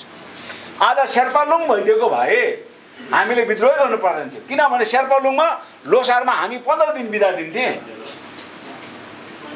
शेर्पा भाषा त्यहाँको सरकारी कामकाजको भाषा भन्थ्यो र शेर्पालुङको चाहिँ नि सम्पूर्ण चाहिँ व्यवस्थामा जसरी अहिले चाहिँ मधेसमा चाहिँ 2 नम्बरमा मधेसीहरू छन् त्यहाँ चाहिँ शेर्पाहरूको चाहिँ बाहुल्यता रहेको चाहिँ राज्य हुन्थ्यो।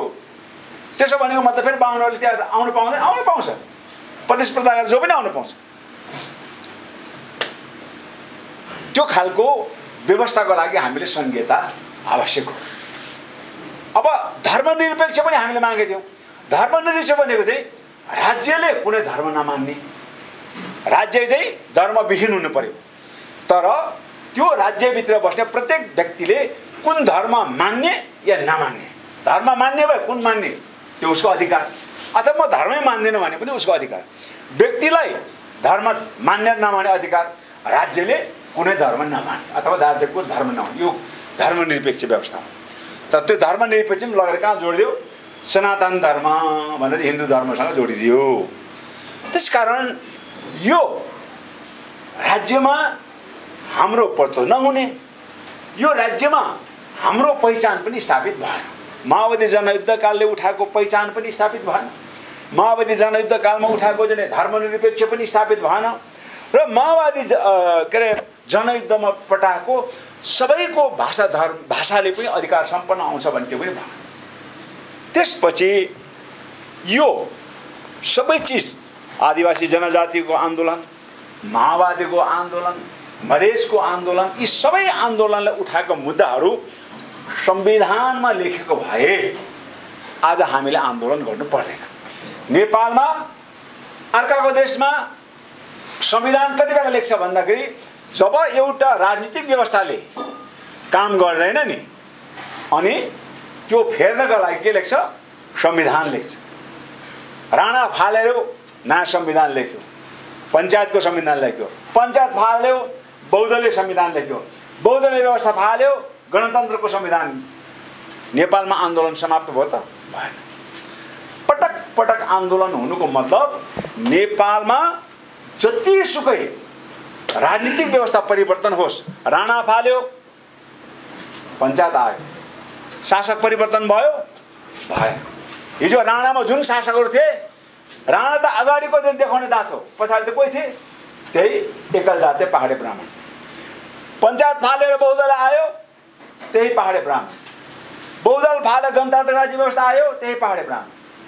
त्यही कारण हामीले के बुझ्नु पर्यो भने राज्य सत्ता, राज्य व्यवस्था, राजनीतिक व्यवस्था परिवर्तन भयो, तर एउटा चिज नेपालमा जुन परिवर्तन हुनु पर्थ्यो त्यो भनेको शासक परिवर्तन भएन। 120 जाति भएको मुलुकमा राजनीतिक परिवर्तनसँगै त्यो शासन सत्तामा पनि सबै जातिको पुत्र रहनुपर्छ, सबैको भाषिक अधिकार हुनुपर्छ, सबैको धर्म संस्कृति समान जन अधिकार र पहिचान पाउनुपर्छ भन्दाखेरि त्यो हिजो पृथ्वीनारायण शाहले जे कल्पना गरेको थियो, अहिले यो प्रचण्डको युगसम्म पनि त्यो व्यवस्थामा परिवर्तन नभइसकेपछि अब हामीले के गर्यौँ भनेको यो परिवर्तनको लागि एउटा शक्तिको आवश्यक पर्छ। शक्ति त मैले भने एनजिओ खोलेर त शक्ति पैदा हुन सक्दैन। शक्ति पैदा गर्नको लागि त जसरी चाहिँ मधेसको चाहिँ के अरे साथीहरूले चाहिँ पार्टी खोलेर 2 नम्बर कब्जा गर्यो, अब पहाड र हिमालमा हाम्रो आफ्नो चाहिँ कब्जा गरेर त्यहाँ चाहिँ भोलि ताम्सालिङ, शेर्पालुङ, किरामा लगायतका चाहिँ प्रदेशको निर्माण गर्नको लागि हामीले एउटा चाहिँ सिद्धान्त र नीति बोकेर हामीले अगाडि बढ्यौँ। जस नीति अन्तर्गत आदिवासी जनजातिहरूमाथि जुन प्रकारको विभेद छ, भाषिक विभेद, धार्मिक सांस्कृतिक विभेद छ, त्यो विभेद चाहिँ केले अन्त गर्न सक्छ भन्दाखेरि मार्क्सवादले पनि अन्त गर्न सक्दैन, लेनिनवादले पनि अन्त गर्न सक्दैन। त्यो हाम्रो ठहर। यदि कम्युनिस्टले यो विभेद अन्त गर्छ भने अहिले नेपालमा 68% चाहिँ शासन सत्ता कसको हातमा छ? कम्युनिस्टको हातमा छ। खोइ त समाप्त त भएन। लोकतान्त्रिक प्रजातन्त्र, काङ्ग्रेसले भनेको लोकतान्त्रिक प्रजातन्त्र यो व्यवस्था, यो विभेद अन्त गर्ने भए त काङ्ग्रेसले यो देश त 15 वर्ष चला। फेरि पनि तपाईँ शेर्पामाथिको विभेद त अन्त भएको छैन, तामाङमाथिको विभेद अन्त भएको छैन, किराँती के अरे माथि त विभेदको त अन्त भएको छैन। त्यही कारण हामीले के भन्यौँ भन्दाखेरि अब यो जतिसुकै राजनीतिक परिवर्तन हुँदा पनि हाम्रो अवस्था जिउको त्यौँ रहनुको पछाडि के भन्दाखेरि यो प्रणालीमै सिस्टममै चेन्ज आउनुपर्छ है। त्यो सिस्टम भनेको मैले भने अब संघात्मक राज्य व्यवस्था हिजो माओवादीले त ल्यायो, तर माओवादी ल्याएको चाहिँ ठ्याक्क उल्टोमा केन्द्रबाट सञ्चालन हुने 7 वटा भौगोलिक प्रदेश ल्यायो। त्यो हिजो पञ्चायत कालमा विकेन्द्रीकरण भने जस्तो नै राज्य व्यवस्था हो। त्यही कारण अहिले हामीले के भन्यौँ भन्दाखेरि आदिवासी जनजाति, दलित, महिला, मुस्लिमहरूलाई शासन सत्तामा पुर्याउनुको लागि पहिचानमा आधारित सङ्घात्मक व्यवस्था। त्यो भनेको मतलब सबै जातिहरूको आफ्नो पहिचानको थलोहरू हुनेछन्। पूर्वमा चाहिँ 1 नम्बरमा लिम्बुवान हुनेछन्, 2 नम्बर त्यहाँ अर्को चाहिँ त्यही 1 नम्बरमा किराँत हुनेछन्, त्यसका उत्तरी माथिल्लो भागमा चाहिँ शेर्पालुङ हुनेछन्, तल दक्षिणको पुच्छरमा के हुनेछन्? मधेस थरवाट प्रदेश हुनेछन्। 2 नम्बर प्रदेश पुरै चाहिँ मधेस प्रदेश भयो। 3 नम्बरमा यहाँ काठमाडौँ, नेवा र तामाङ भएको हुनाले नेवा र ताम्सालिङ प्रदेश यहाँ हुन्छन्। 4 नम्बर मगनाथ र के अरे तमुवान हुन्छन्। अनि त्यस्तै गरेर चाहिँ 5 नम्बर थरवाट हुन्छन् र उता पश्चिममाथि कर्णालीतिर खसान चाहिँ हुन्छन् भनेर सबै जातिको एउटा फुलबारी पनि देखिने, सबै जातिले स्वशासनको अधिकार चाहिँ उपभोग पनि गर्ने। ताम्सालिङ चाहिँ हुने बित्तिकै चाहिँ त्यहाँ बस्ने अधिकांश तामाङहरूले त स्वशासनको अधिकार त उसले प्राप्त गर्ने भयो नि त। ताम्सालिङमा लोसारको बेलामा, तिमाल जात्राको बेलामा त्यहाँ छुट्टीहरू हुने भयो। त्यसरी चाहिँ स्वशासनको अधिकार र पहिचान सहितको चाहिँ यो व्यवस्था हामीले गऱ्यौँ। तर अब हामीले चाहिँ यो व्यवस्था चाहिँ तपाईँले भनौँ न काङ्ग्रेसमा, एमालेमा, माओवादीमा जाँदाखेरि कहाँ तपाईँले अङ्काजीले भनेको कुरा मानेको, भोलि एक्लै भेटायो भने अर्को काङ्ग्रेसको चाहिँ हारेको मान्नेको नाम के अरे रामहरि खतेगड घडीजी, उहाँलाई भेटे कहाँ अङ्काजीले भनेको कुरा मानेको?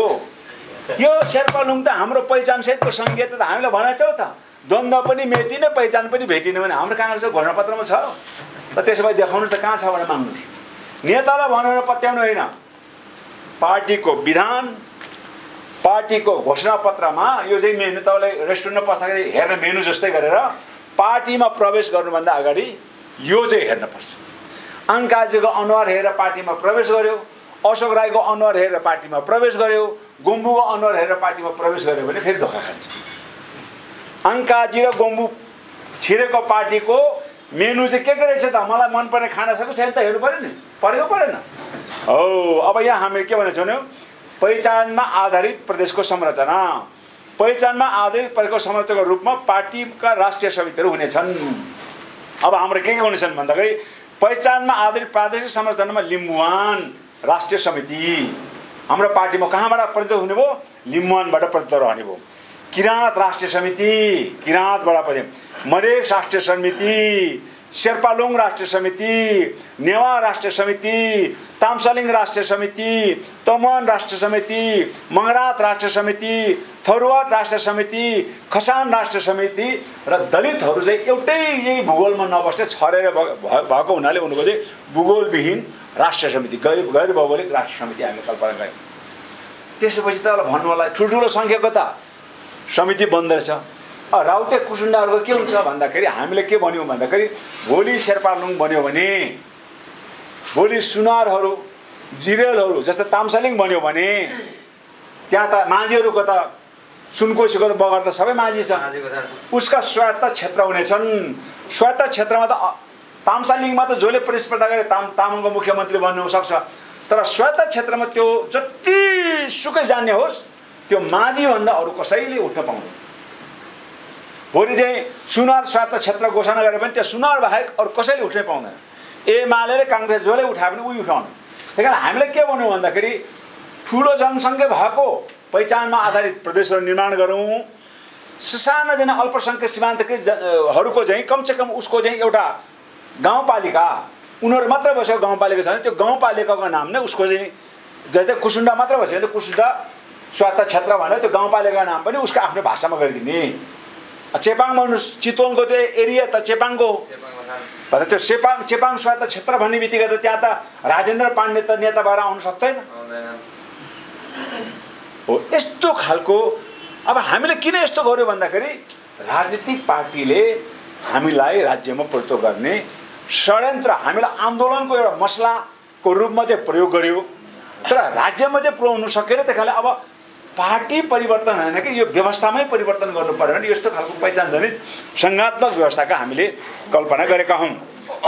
अब यो संहिताको सन्दर्भमा मैले अब तपाईँहरूले बुझ्दै गरेर यसको व्याख्या गरेर निकै लामो छ, तर छोटकरीमा तपाईँले बुझ्दै गरेर हाम्रो चाहिँ के छ भन्दाखेरि 10+11वटा पहिचानजनित प्रदेशहरूको कुरा भनेपछि भोलि हाम्रो चाहिँ सरकारमा हाम्रो पार्टी आयो, सङ्घीय जनता समाजवादी पार्टी आयो ल, तपाईँलाई विश्वास गर्यो हो एमाले काङ्ग्रेस माओवादीले केही गर्न सकेन, अब चाहिँ हामी चाहिँ जनतालाई दिन्छौँ भन्यो भने के हुन्छ त? जनता समाजवादी पार्टी आयो भने सर्वप्रथम यो 7 प्रदेशको ठाउँमा हामी 11 प्रदेश बनाइदिन्छौँ। त्यो 11 प्रदेशमा शेर्पा जातिहरूको पहिचानको आधारमा शेर्पालुङ हुनेछन्। अब यहाँ बढी चाहिँ तपाईँहरू 3 जना भएले तामाङहरूको चाहिँ ताम्सालिङ हुनेछन् र सुनारहरूको चाहिँ किराँत प्रदेश हुनेछन्।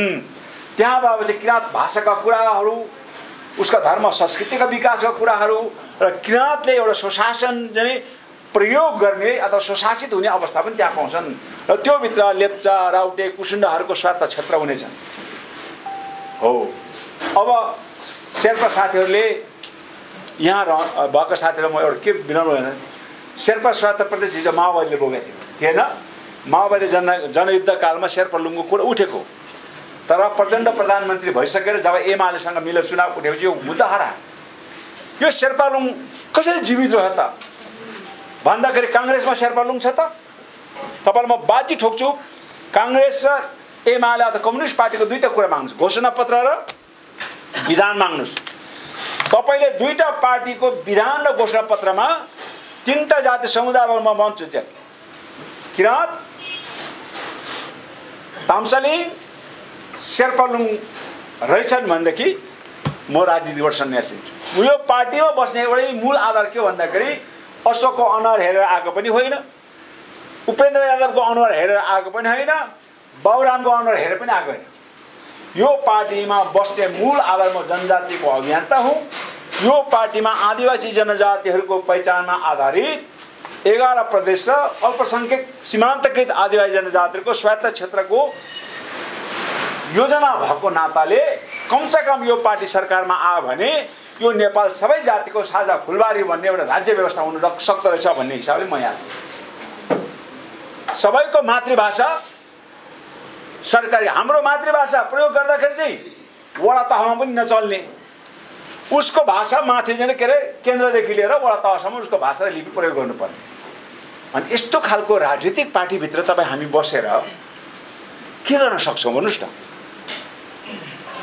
भोलि कुनै कालान्तरमा तपाईँ कहिले कहिले कल्पना गर्नुहुन्छ, हट यो मेरा बाउ चाहिँ बुद्धि बिग्रियो होला यस्तो ठाउँमा किन बस्यो होला भन्ने कल्पना गर्नुहुन्छ नि।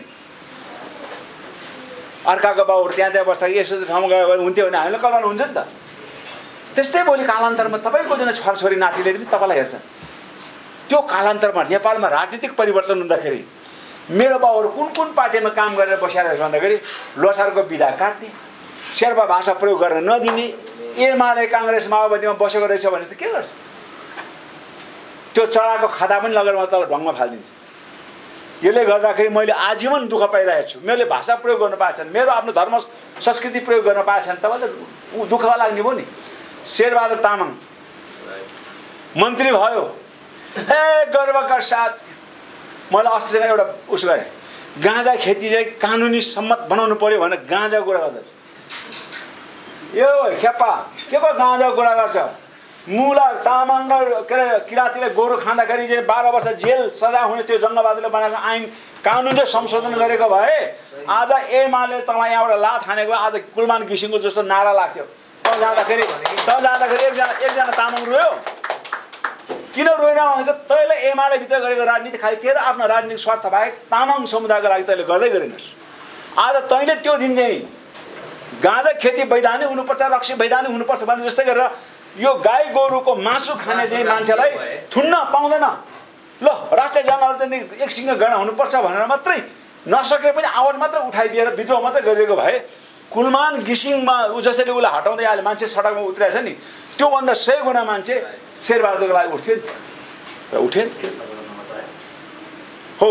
अब मैले युवा साथीहरूलाई रिक्वेस्ट गर्ने, जो तपाईँहरू अहिले भनौँ न घडीको सुई जस्तो यता भित्ता पनि ठोकेछ नि यता पनि भित्ता पनि ठोकेछ, बिचमा उभिएर यसो गरेर कतातिर चाहिँ जमाउने हेरिरहेछ, त्यो साथीहरूले चाहिँ बुझ्नुपर्ने कुरा के हो भन्दाखेरि म खिचिदिएमा पनि पुगेँ त्यहाँ। हाम्रो चाहिँ तपाईँ त होइन होला, हाम्रो एमालेको भेटेको के हो कि तपाईँ भेटेको हो?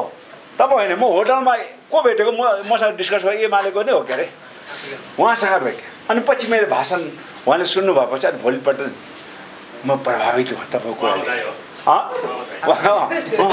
उहाँले के भन्नु, म प्रभावित भएँ।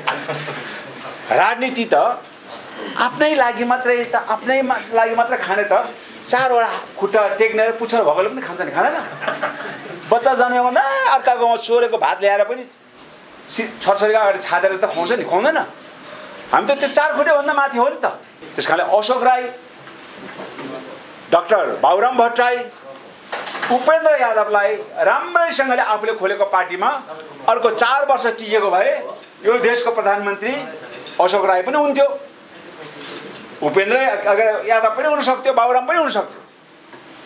बाबुराम थपक्क बसेको भए त्यो प्रचण्ड र के अरे उसको पाला आउँदाखेरि बाबुरामको पाला आउँथ्यो नि। तर उनीहरूले जहिले पनि के भन्थ्यो भने त्यो पार्टीभित्र एमालेभित्र काङ्ग्रेसभित्र माओवादीभित्र बसे हामी जित्थ्यौँ होला, हामी प्रधानमन्त्री हुन्थ्यौँ होला, हामी राष्ट्रपति हुन्थ्यौँ होला। तर त्यो पार्टीभित्र बसेको भए मेरो भाषा हार्थ्यो, मेरो धर्म हार्थ्यो, मेरो संस्कृति हार्थ्यो, मेरो जाति समुदाय हार्थ्यो। त्यस कारणले म अहिले बाहिर निस्केँ, म हारेँ।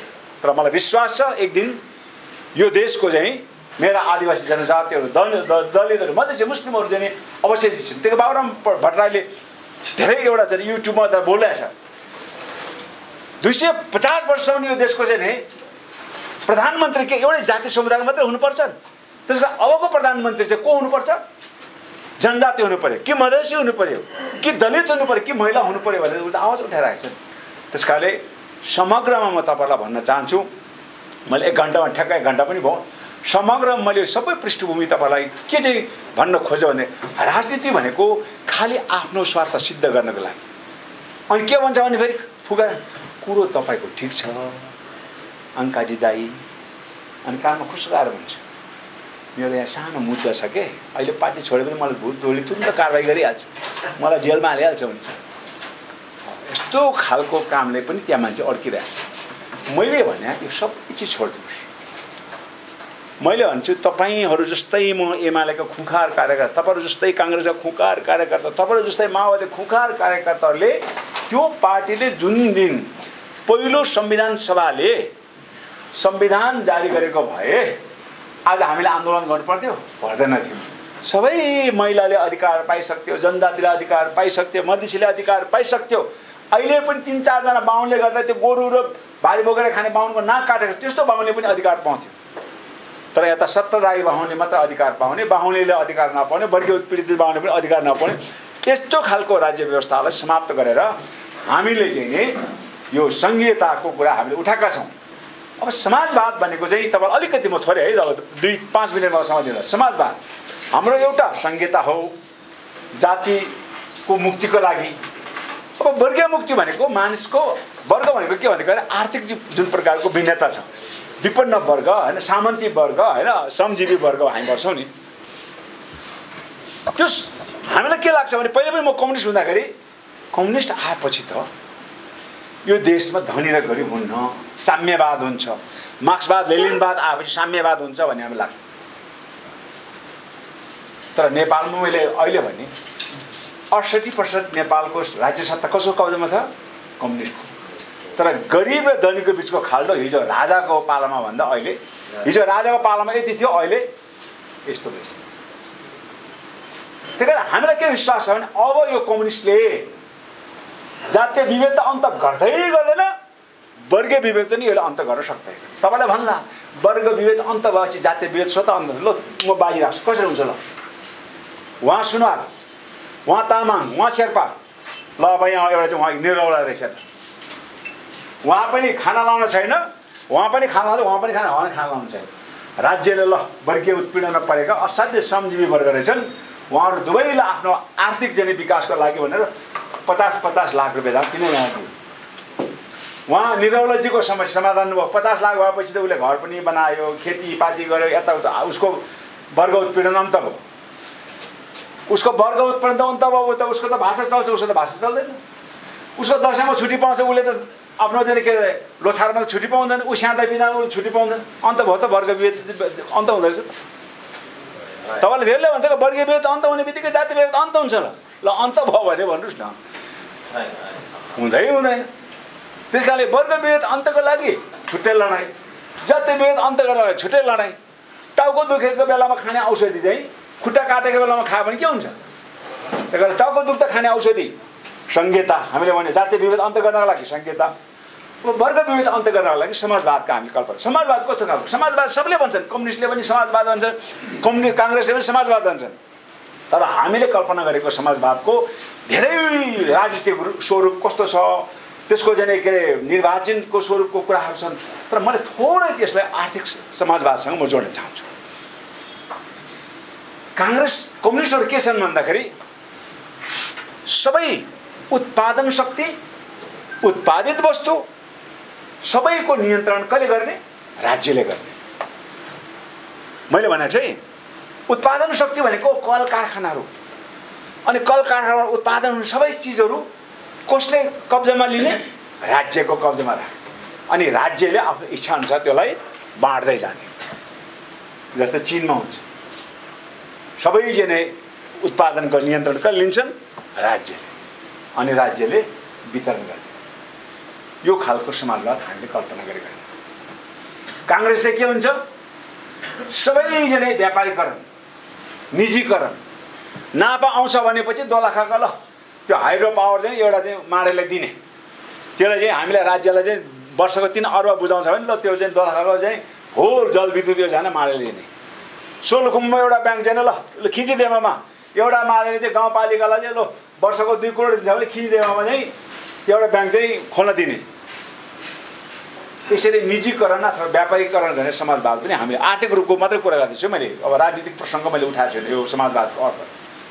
अब हामीले उठाएको समाजवाद भने के भन्दाखेरि उत्पादन शक्ति, उत्पादित वस्तु, त्यसको वितरण सम्पूर्ण प्रणालीमा त्यो समाजको नियन्त्रण हुने समाजवाद हामीले कल्पना गरेको। त्यो भनेको के भन्दाखेरि हामीले खिचिदिएमा एउटा ब्याङ्क खोल्नु पर्यो भने हामी कसैसँग पैसा माग्न जाँदैनौँ।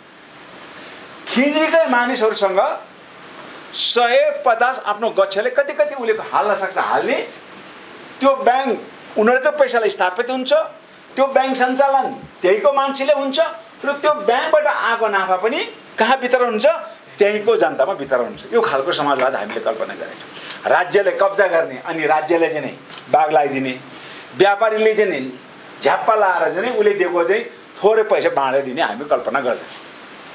यहाँ उत्पादन शक्ति भनेको मतलब त्यो चाहिँ ब्याङ्कमा पनि उसको लगानी भयो, सञ्चालन पनि उसको चाहिँ प्रतित्व रह्यो र त्यसको वितरण प्रणाली पनि त्यो रह्यो।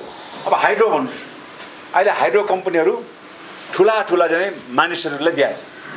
तपाईँको घरको आँगनमा बग्ने पानीमा पस्नको लागि र त्यसको मुनाफा खानको लागि तपाईँले चाहिँ व्यापारीको चाहिँ सेयर किन्न पर्छ। हामीले के भन्यौँ, जुन जुन गाउँमा जलविद्युत योजनाहरू हुन्छन् त्यहाँ त्यसको लगानी भनेको त्यसको जनताले नै गर्ने हो। त्यहाँ तपाईँको आर्थिक अवस्थाले ब्याउन सक्दैनन् भने विकास ऋण दिएर भए पनि उसको लगानी सेयर हालिदिने हो। त्यो सेयर हालेपछि त्यो सञ्चालन गर्ने अधिकार तपाईँलाई हुन्छ र त्यहाँबाट उत्पादित विद्युतको चाहिँ वितरणदेखि लिएर त्यसको चाहिँ मुनाफा पनि तपाईँले ग्रहण गर्न पाउँछ। जस्तै म एउटा उदाहरण दिन चाहन्छु। हामीले चाहिँ यो दोलखाको थामीहरू चाहिँ यो खालि सिनो खाने मरेको चाहिँ सिनो खाने अनि उनीहरूलाई सिनो खाने जात भन्ने हेला गर्ने अनि त्यो केटीहरूलाई चाहिँ त्यो अरूलाई चाहिँ 500 दिन्छ भने उसलाई 200 दिने। अनि एउटा हाम्रो जनजाति महासङ्घबाट एउटा प्रोग्राम चलायौँ। अब यिनीहरूलाई चाहिँ अलिकति आय आर्जनमा लगाउनु पऱ्यो भने चाहिँ आय आर्जन केमा लगायो भने गोलबाट खेती गर्न लगायो। गोलबाट खेती यस्तो राम्रो गरेको उसले किताबहरू दियो कि गोलबाट खेती कसरी गर्ने भनेर। अनि एउटा थामी त म आउँछ भन्ने थाहा पाएपछि बिहानदेखि तल बाटोमा पसेछ। अनि सर किन मेरो यहाँबाट 2 घन्टा माथि चाहिँ मेरो ऊ छ खेती छ त्यहाँ जानु पर्यो सर भने। अनि किन जाने, अरू यहाँ अरू हेर्दा पनि हुन्छ होला नि। होइन सर अरू र मेरोमा फरक छ भने। किन भन्दाखेरि यो किताबमा एउटा गोलबाडाको चाहिँ थुङ्गामा हुन्छ नि एउटा झुप्पो भन्छ नि, थुङ्गामा 12वटा गोलबाट फलेको देखाएको छ, मेरो माथि चाहिँ 15वटा मैले फलाएको छु, त्यो त साह्रै हेर्नै पर्छ भन्यो मलाई। उसको उत्साह देखेर म माथि चढ्यौँ, नभन्दै गनेर हेरेँ ठक्रक उसले हामीले दिएको किताबमा 12वटा छ, उसले 15वटा फलाएको छ, रेकर्ड ब्रेक हो नि त होइन। तर समस्या के भन्दाखेरि हामीले गोलबाट फलायो, दोलखा बजार चरीकोटमा ल्यायो, त्यति बेला गोलबाडाको दाम 5 रुपियाँ किलो पनि नदिने, उसको लगानीको पैसा पनि नआउने।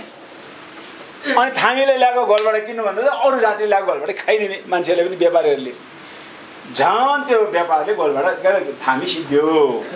अनि पछि हामीले के गर्यौँ भन्दाखेरि त्यहाँ एउटा चाहिँ भण्डार कोल्ड स्टोरेज बनाइदियौँ। जब चाहिँ गोलबाट उत्पादन हुन्छ थामीको गोलबाट चाहिँ सबै चिसोमा भण्डारमा हालिदिने। अनि जब चाहिँ बजारमा चरीकोट बजारमा 1 किलो गोलबाटको 30 रुपियाँ पुग्छ नि, अनि त्यहाँबाट उसलाई त्यो चिसो भण्डारको अलिकति रेन्ट लिएर अनि उसलाई गोलबाट बेच्यो, हामी पनि उम्ला। यसरी बजारमा उसको नियन्त्रण रहने, त्यहीँको त्यहीँको मान्छेको भनौँ न, अब जनजाति मात्र त्यहाँ बाहुनहरू पनि हुनसक्छ। बजार उसको नियन्त्रण, उत्पादन शक्तिमा उसको नियन्त्रण, वितरणमा उसको नियन्त्रण, यस्तो खालको आर्थिक रूपान्तरणका समाजवादका हामीले कल्पना गरेँ। अब यसको राजनीतिक अर्थ के हो भन्ने कुरा त चुनावको कुराहरू छन्। चुनावमा मैले भन्छु नेपाल जस्तो विविध भएको मुलुकमा हामीले के भन्यो भने यो निर्वाचन प्रणाली पुरा चाहिँ विफल छ। यो निर्वाचन प्रणालीबाट भ्रष्टाचारविहीन राज्य तपाईँले कल्पना गर्नै सक्नुहुन्न। तपाईँले भोट मासु भात र 1 भोटको 4000 नहालिकन तपाईँले भोट दिँदैन।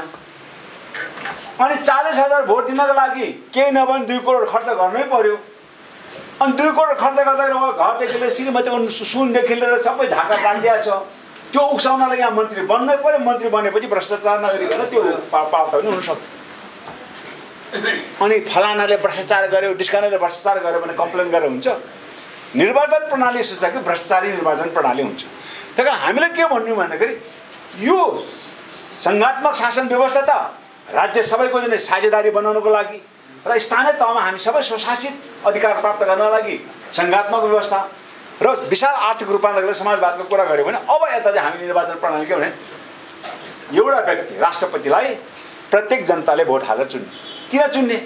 प्रधानमन्त्री राष्ट्रपतिमा के फरक पर्छ? केपी ओली भने केपी ओली सबैले तपाईँले भोट हालेको केपी ओली तपाईँले एक सुनालो भोट हालेको त केपी ओली त भोट हालेको होइन नि। केपी ओली भनेको झापाको एउटा निर्वाचन क्षेत्रमा उसको प्रतिद्वन्दीले 2 भोटको अन्तरले हारेर आएको मान्छे हो। झापा जिल्लाको जिल्लाभरिकोले होइन एउटा निर्वाचन क्षेत्रको प्रतिस्पर्धा गरेर उसको आफ्नो 2 भोटले जितेर आयो।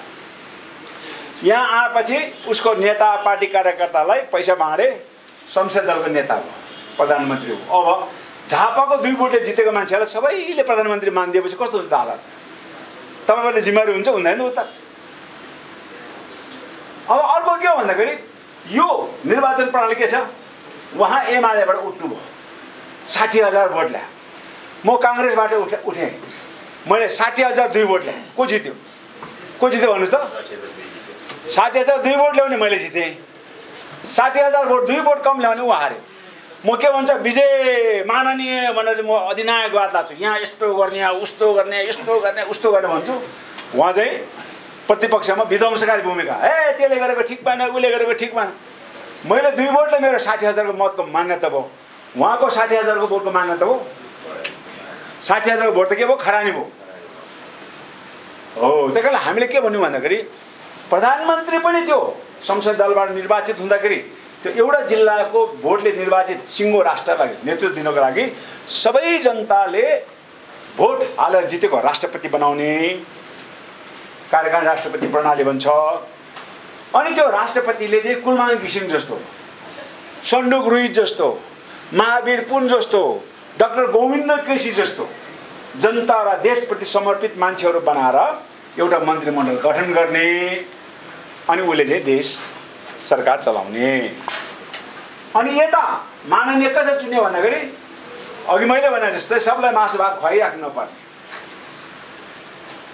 पार्टीलाई भोट दिने, सिङ्गो जने नेपाल एउटा निर्वाचन क्षेत्र बनाउने, एमालेलाई भोट काङ्ग्रेसलाई भोट सबले आफ्नो इच्छाअनुसार भोट दिने। त्यो भोट चाहिँ व्यक्तिको नाममा नदिने। कसको नाममा दिने? पार्टीको नाम। ल कम्युनिस्ट पार्टीले 20 लाख मत प्राप्त गर्यो गन्दाखेरि 20 लाखमा अब भोलि त्यो निर्वाचन प्रणाली निकाल्छ के 20,000 बराबर 1 माननीय भन्यो भने 20 लाख चाहिँ उसले पायो भने उसले कतिवटा मान्य पायो भन्नुहोस् त? 100 जना मान्ने उसले पायो। अनि 100 जना चाहिँ उसले प्रत्यक्ष जस्तो जित्ने ठाउँमा चाहिँ बाहुन खटाउने हार्ने ठाउँमा चाहिँ जनजाति खटाउने प्रचलन छ नि होइन? ल त्यहाँ त जित्छ भनेपछि उहाँ यहाँ नेवार गाउँ जित्ने भएपछि उहाँ ओखलढुङ्गाको ईश्वर पोखरेलले यहाँबाट चुनाव जित्यो। ईश्वरको गाउँ कहाँ हो? ओखलढुङ्गा हो नि। यहाँ काठमाडौँ जित्यो भने उहाँ छोडेर यहाँ आएको। अनि सुजाता कोइरालाई ऊ यहाँ जित्ने भएपछि उहाँ उस मेरो बाउ उठेको ठाउँमा मोराङमा जान्छु भनेको। त्यस कारणले यस्तो खालको चाहिँ जित्ने उनीहरूले कब्जा गर्ने हार्ने ठाउँमा हामीलाई यो खालको राज्य व्यवस्था अन्त गरेर पार्टीको नाउँमा भोट माग्ने। जस्तो कि मैले भने 20 लाख एमाले पायो, 20,000 बराबर 1 मान्ने भने एमाले 100 जना मान्ने छान्नु पर्छ। 100 जना मान्ने कसरी भन्दाखेरि तपाईँले चाहिँ म देखाउँछु ल, यो तपाईँलाई एकदम इन्ट्रेस्टिङ छ। 100 जना मान्ने कसरी छान्छ भनेपछि यहाँ ल यही भन्नुहोस्। 100 जना मान्ने कसरी छान्छ भने म पहिला देखाउँछु। 100 जना मान्ने कसरी छान्छ भने यसो हुन्छ। यो 1 भयो, यो 2 भयो, यो 3 भयो, यो 4 भयो, यो यता नम्बर भयो है। अब यता खाना हुन्छ यसरी। अब यहाँ सबसे पहिला पहिला बाहुनै नछाने अरूले छान्न दिने बाहुन अथवा आर्य भनौँ न, बाहुन नगरौँ आर्य है। अब यहाँ जनजाति, यहाँ मधेसी, यहाँ दलित, यहाँ महिला गरेर यसो हुन्छ। अब 1 नम्बरमा यहाँ पहिला आर्य ल बाहुनमा त ल माधव नेपाल, जनजातिमा सुभाष नेमाङ, मधेसी यसरी 1 गर्दाखेरि यता 1300 कतिवटा जना मान्छे छान्नुपर्छ? 5 जना समावेशी। को छान्नु पर्यो? खसाले छान्नु पर्यो, जनजाति छान्नु पर्यो, मधेसी छान्नु पर्यो, दलित जान्नु पर्यो होइन, महिला छान्नु पर्यो, अपाङ्ग छान्नु पर्यो यसरी। अनि यसमा चाहिँ को छान्ने भन्ने नाम चाहिँ पहिला नै उसले निर्वाचन आगो बुझाउनु पाउनु। किन भन्दाखेरि भोट माग्ने बेलामा जनजातिले माथि नम्बर 1 2 मा चाहिँ जनजातीय दलित मधेसीको नाम राख्छन् अनि बाहुनहरु चाहिँ तल पुछमा राख्छ। भोलि जितेपछि सर्लक्क त्यसलाई चाहिँ पल्टाएर उनीहरु माथि भने हाम्रो तल लेखिन्छ के। त्यो गर्न नपाओस् भने चाहिँ खुल्ला सूची पहिला नै जनताले को जित्यो भने कति बेला कसलाई चाहिँ निर्वाचित हुन्छ भने यस्तो खालको चाहिँ मतपत्रमा हामी जानुपर्छ भने हामीले चाहिँ प्रत्यक्ष राष्ट्रपति पूर्ण समानुपातिक भनेको पार्टीले भोट पाउँछ त्यो भोटलाई भाग गर्दाखेरि जति चाहिँ संख्यामा मान्ने हुन्छ त्यसपछि कसैले मान्ने हुँदैन 100 खर्च गर्नुपर्छ र त्यो मान्नेको काम चाहिँ मन्त्री बन्ने होइन त्यो मान्नेको काम के मात्रै गर्ने संसदमा गएर कानुन बनाउने कानुनहरू परिमार्जन गर्ने विधेयक बनाउने पैसा लाग्छ त्यो बनाउन लाग्दैन नि त्यसपछि मान्ने खाऊ भन्दा म त खान्न कसले पनि त्यो मान्ने खाँदैन भ्रष्टाचार के हो मुक्त भयो राष्ट्रपतिले सरकार जनताद्वारा भोट नहालेको विज्ञ मान्छेलाई शासन गर्ने हो राष्ट्रपतिले चाहिँ पैसा दिएर कतिजना भोट किने 3 करोडले भोट हाल्दाखेरि कसैले पनि पैसा खर्च पनि गर्नु परेन यस्तो खालको प्रत्यक्ष निर्वाचन राष्ट्रपति पूर्ण समानुपातिक निर्वाचन प्रणाली र संघीय राज्य व्यवस्था भनेको भोलि 11 वटा प्रदेश हो भने त्यो 11 वटा प्रदेशबाट जस्तै सिक्किम सानो प्रदेश बिहार एउटा भारतको दिल्लीमा सिक्किमको प्रतिनिधि र बिहारको प्रतिनिधि के छ एउटै प्रकारको छ प्रत्येक प्रदेशबाट चाहिँ नि संघीय सरकारमा पत्ता रहने व्यवस्था त्यस्तो खालको व्यवस्था हामीले गर्यौं त्यो व्यवस्था अहिले लागू भएन त्यसकाले संता समाजवादी पार्टीले ल्याएको राज्यको संरचना के को आधारमा हुन्छ पहिचानमा आधारित अघि नै मैले त्यसको अर्थ बजाए थिएँ हाम्रो अब वर्गीय उत्पीडनको चाहिँ अन्त कसरी गर्छौं समाजवादी चाहिँ अर्थनीति समाजवादी निर्वाचन प्रणाली समाजवादी चाहिँ राज्य व्यवस्थाको आधारमा अथवा नेपालको विशिष्ट सामाजिक संरचनामा आधारित समाजवादको कुरा हामीले उठाएका छौं त्यसकारण म के भन्छु भन्दाखेरि आज गुम्बु आउनु भएको छ तपाईकै गाउँको मान्छे भएको नाताले यज्ञ सुनार गुम्बु र अर्को हाम्रो माननीयको बीचको अन्तर तपाईले थाहा पाउनुपर्छ हैन त्यो भनेको पार्टीको कम से कम विधान घोषणापत्र तपाईको भाषा धर्म संस्कृति जातीय मुक्तिको सवालमा छ कि छैन त्यो हेर्न पर्यो छैन भने पार्टीमा किन छैन भनेर उफ्रन पर्यो अनि उफ्रन पनि सक्दैन भने सबभन्दा राम्रो त्यसलाई छोडेर अर्को पार्टीमा आउनु पर्यो सधैँ यहाँ रक्सी मिठो दिन्थ्यो रक्सी खान नपाएपछि भोलिपल्ट त कहाँ मिठो दिन्छ अर्को ठाउँमा जानु पर्यो नि ए मैले यही सधैँ खाएको भन्दा यही चाहिँ नमिठो हुँदैन खानेकुरा हो र भनेको होइन नि त्यही तपाईलाई अहिलेसम्म कसैले मिठो खायो होला तर अब चाहिँ मेनुमा त्यो मिठो छैन त्यो मेनु तपाईको आवश्यकता अनुसारको होटलको मेनु होइन कांग्रेस एमाले माओवादीको मेनु हिजो माओवादी जनयुद्धमा त्यस्तो मिठो मेनुको कल्पना गरेर मैले भोट दियो त्यो माओवादीले पनि हामीले उ गर्यो त्यसकारण मेरो अनुरोध के हो भन्दाखेरि तपाईहरु सबलाई आफ्नो व्यक्तिगत स्वार्थ भन्दा पनि जाति समुदायको मुक्तिको सवालमा कम से कम पार्टीमा संगठित हुनुस् मैले आग्रह गरे त संगठित नै हुनुस् वहाँ एमालेको चाहिँ वडा सचिव नै भन्नु आउनुस् हिजो मैले पनि नजान्दाखेरि चाहिँ मैले पनि मलाई डाक्टर हरको गुरुङले भन्थे के डाक्टर हरको गुरुङ त फेरि हाम्रो जनजातिको त्यत्रो लिडर उले चाहिँ कहिले पनि तिमी भन्दैन त नै भन्छ है झन् अन्यथा भन्नाले बाहुन बेटामा त मलाई बिजो गर्छ बिचरा अब सबले चिने डाक्टर साहब नमस्कार फेरि उहाँ त गुलामी गरेर हुन्छ नि एयरपोर्टमा त्यहाँ प्रहरी भेट्छ डाक्टर साहब ए मुला बाहुन कहिले आइस यहाँ मुला गुरुङको गाउँमा किन आइस गुरुङ पठाइदिए भन्छ क्या उहाँले जहिले पनि त्यस्तो गर्छ अनि उहाँले एक दिन मलाई सोध्यो ए तेरो तँ कुन पार्टीमा रे भने डाक्टर साहब म त एमालेमा हो तेरो एमालेको राजनीतिक सिद्धान्त के हो मार्क्सवाद र लेनिनवाद हो डाक्टर साहब जग चाहिँ नेपालको सन्दर्भमा बहुदलीय जनवाद र अन्तिम लक्ष्य चाहिँ साम्यवाद भनेको जातवाद के हुन्न सबै अन्तर्राष्ट्रिय हाम्रो कम्युनिस्ट पार्टी हाम्रो जाति हुनेछ अन्तर्राष्ट्रिय जाति हुनेछ भन्छ नि समुदायगत जाति नै अन्तर्राष्ट्रिय सबै एउटै जाति हुनेछ भनेको त्यो चाहिँ सपना हो क्या त्यो कहिले पुरा न क्युबामा भएन चाइनामा भएन रोमानियामा भएन नेपालमा कहाँबाट हुन्छ होइन अनि त्यो भनेको चाहिँ ए त्यस्तो हो। अनि त्यो मार्क्सवाद लेनिनवाद जनताको बहुदलीय साम्यवादभित्र शेर्पाको भाषा प्रयोग गर्ने कुरा गर्छ? गर्दैन। शेर्पाको लोसार मनाउनु कुरा गर्छ? गर्दैन। शेर्पालाई सिंहदरबारमा पुर्याउनु कुरा गर्छ? गर्दैन। अनि भुत्रो तेरो चाहिँ केही कुरा नगर, सबै उनीहरूको कुरा। त्यस्तो पार्टीमा के गर्छ भने चाहिँ बुढोले घुमाउरो पारेर मलाई थाहा छ। त्यसपछि मैले पार्टीभित्र पार्टीको सम्पूर्ण दस्तावेजहरूबाट जनजातिको एङ्गलबाट हाम्रो भाषिक अधिकारको बारेमा पार्टीले के भन्छ, हाम्रो धार्मिक सांस्कृतिक अधिकारबारे के भन्छ, हाम्रो पहिचानको अधिकारबारे पार्टीभित्र हामी प्रवेश। एमाले त 5 जना नेवारले खोलेको हो नि त। त्यो पार्टी अहिले त्यो नेवार भएको पार्टी छ। त्यस कारणले तपाईँलाई अन्तमा विनम्रता साथ मैले 1.5 घण्टाको समय लिएँ। यो सबै पृष्ठभूमि के हो भन्दाखेरि राजनीति के को लागि गर्ने? आफ्नो स्वार्थको लागि होइन। राजनीति सिङ्गो जने जातिहरूको मुक्ति, भाषा, धर्म, संस्कृति, अधिकारको लागि लड्ने हो। र कुन पार्टीमा त्यो कुरा छ भन्ने कुरा तपाईँले नितान्त अध्ययन गर्नु पर्यो। पार्टीको विधान र पार्टीको घोषणापत्र हो।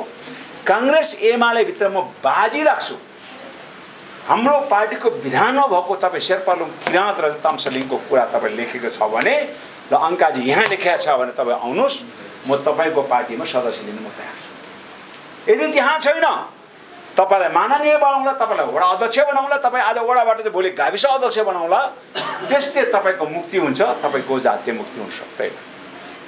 त्यसकारण जातीय मुक्तिको लागि सङ्घीयता, वर्गीय मुक्तिको लागि समाजवाद र समावेशी समतामूलक समाज निर्माणको अभियानमा जुटेको यो जनता समाजवादी पार्टी जस्तो समाज छ, राज्य त्यस्तै बन्न पर्छ।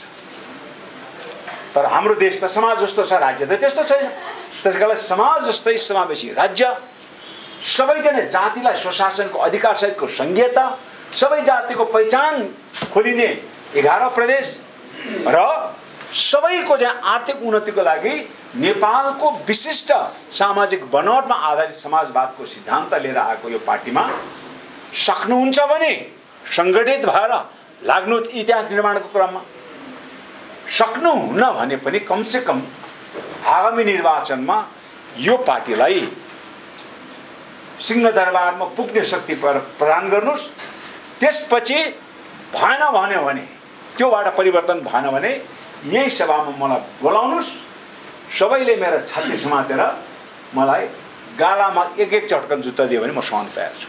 तर भएन भन्यो भने त्यो हुने कुरामा चाहिँ मैले मरेर त्यो पार्टीमा मैले पहल गर्नेछु। यति कुरा मैले राखेँ। सबभन्दा खुसी यहाँ चाहिँ धेरै ओपन विचार भएको युवाहरू हुनुहुन्छ, विदेशमा गएका युवाहरू हुनुहुन्छ, पर्यटन व्यवसायमा युवा हुनुहुन्छ, किसानहरू हुनुहुन्छ। र अझै महत्त्वपूर्ण कुरा त विभिन्न पार्टीमा एउटा जिम्मेवारीपूर्ण चाहिँ के अरे वहन गर्नुभएका साथीहरू पनि आउनुभएको छ। एमाले काङ्ग्रेसका साथीहरू पनि आउँछ। सबलाई मैले भने हिजो तपाईँ हामी जस्तै एमालेको को छ?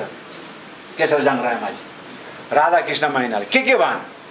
माले एमाले झाले लास्टमा राजाबाजी, उनीहरू केही पनि हुँदैन। तपाईँले भन्ला हे कहाँ त्यो बगिरहने त्यो उनीहरू बग्दा हुने, हामी बग्दैन हुने के? हामी स्वार्थको लागि बगेको हो र? हामी मुद्दाको लागि बग्यो।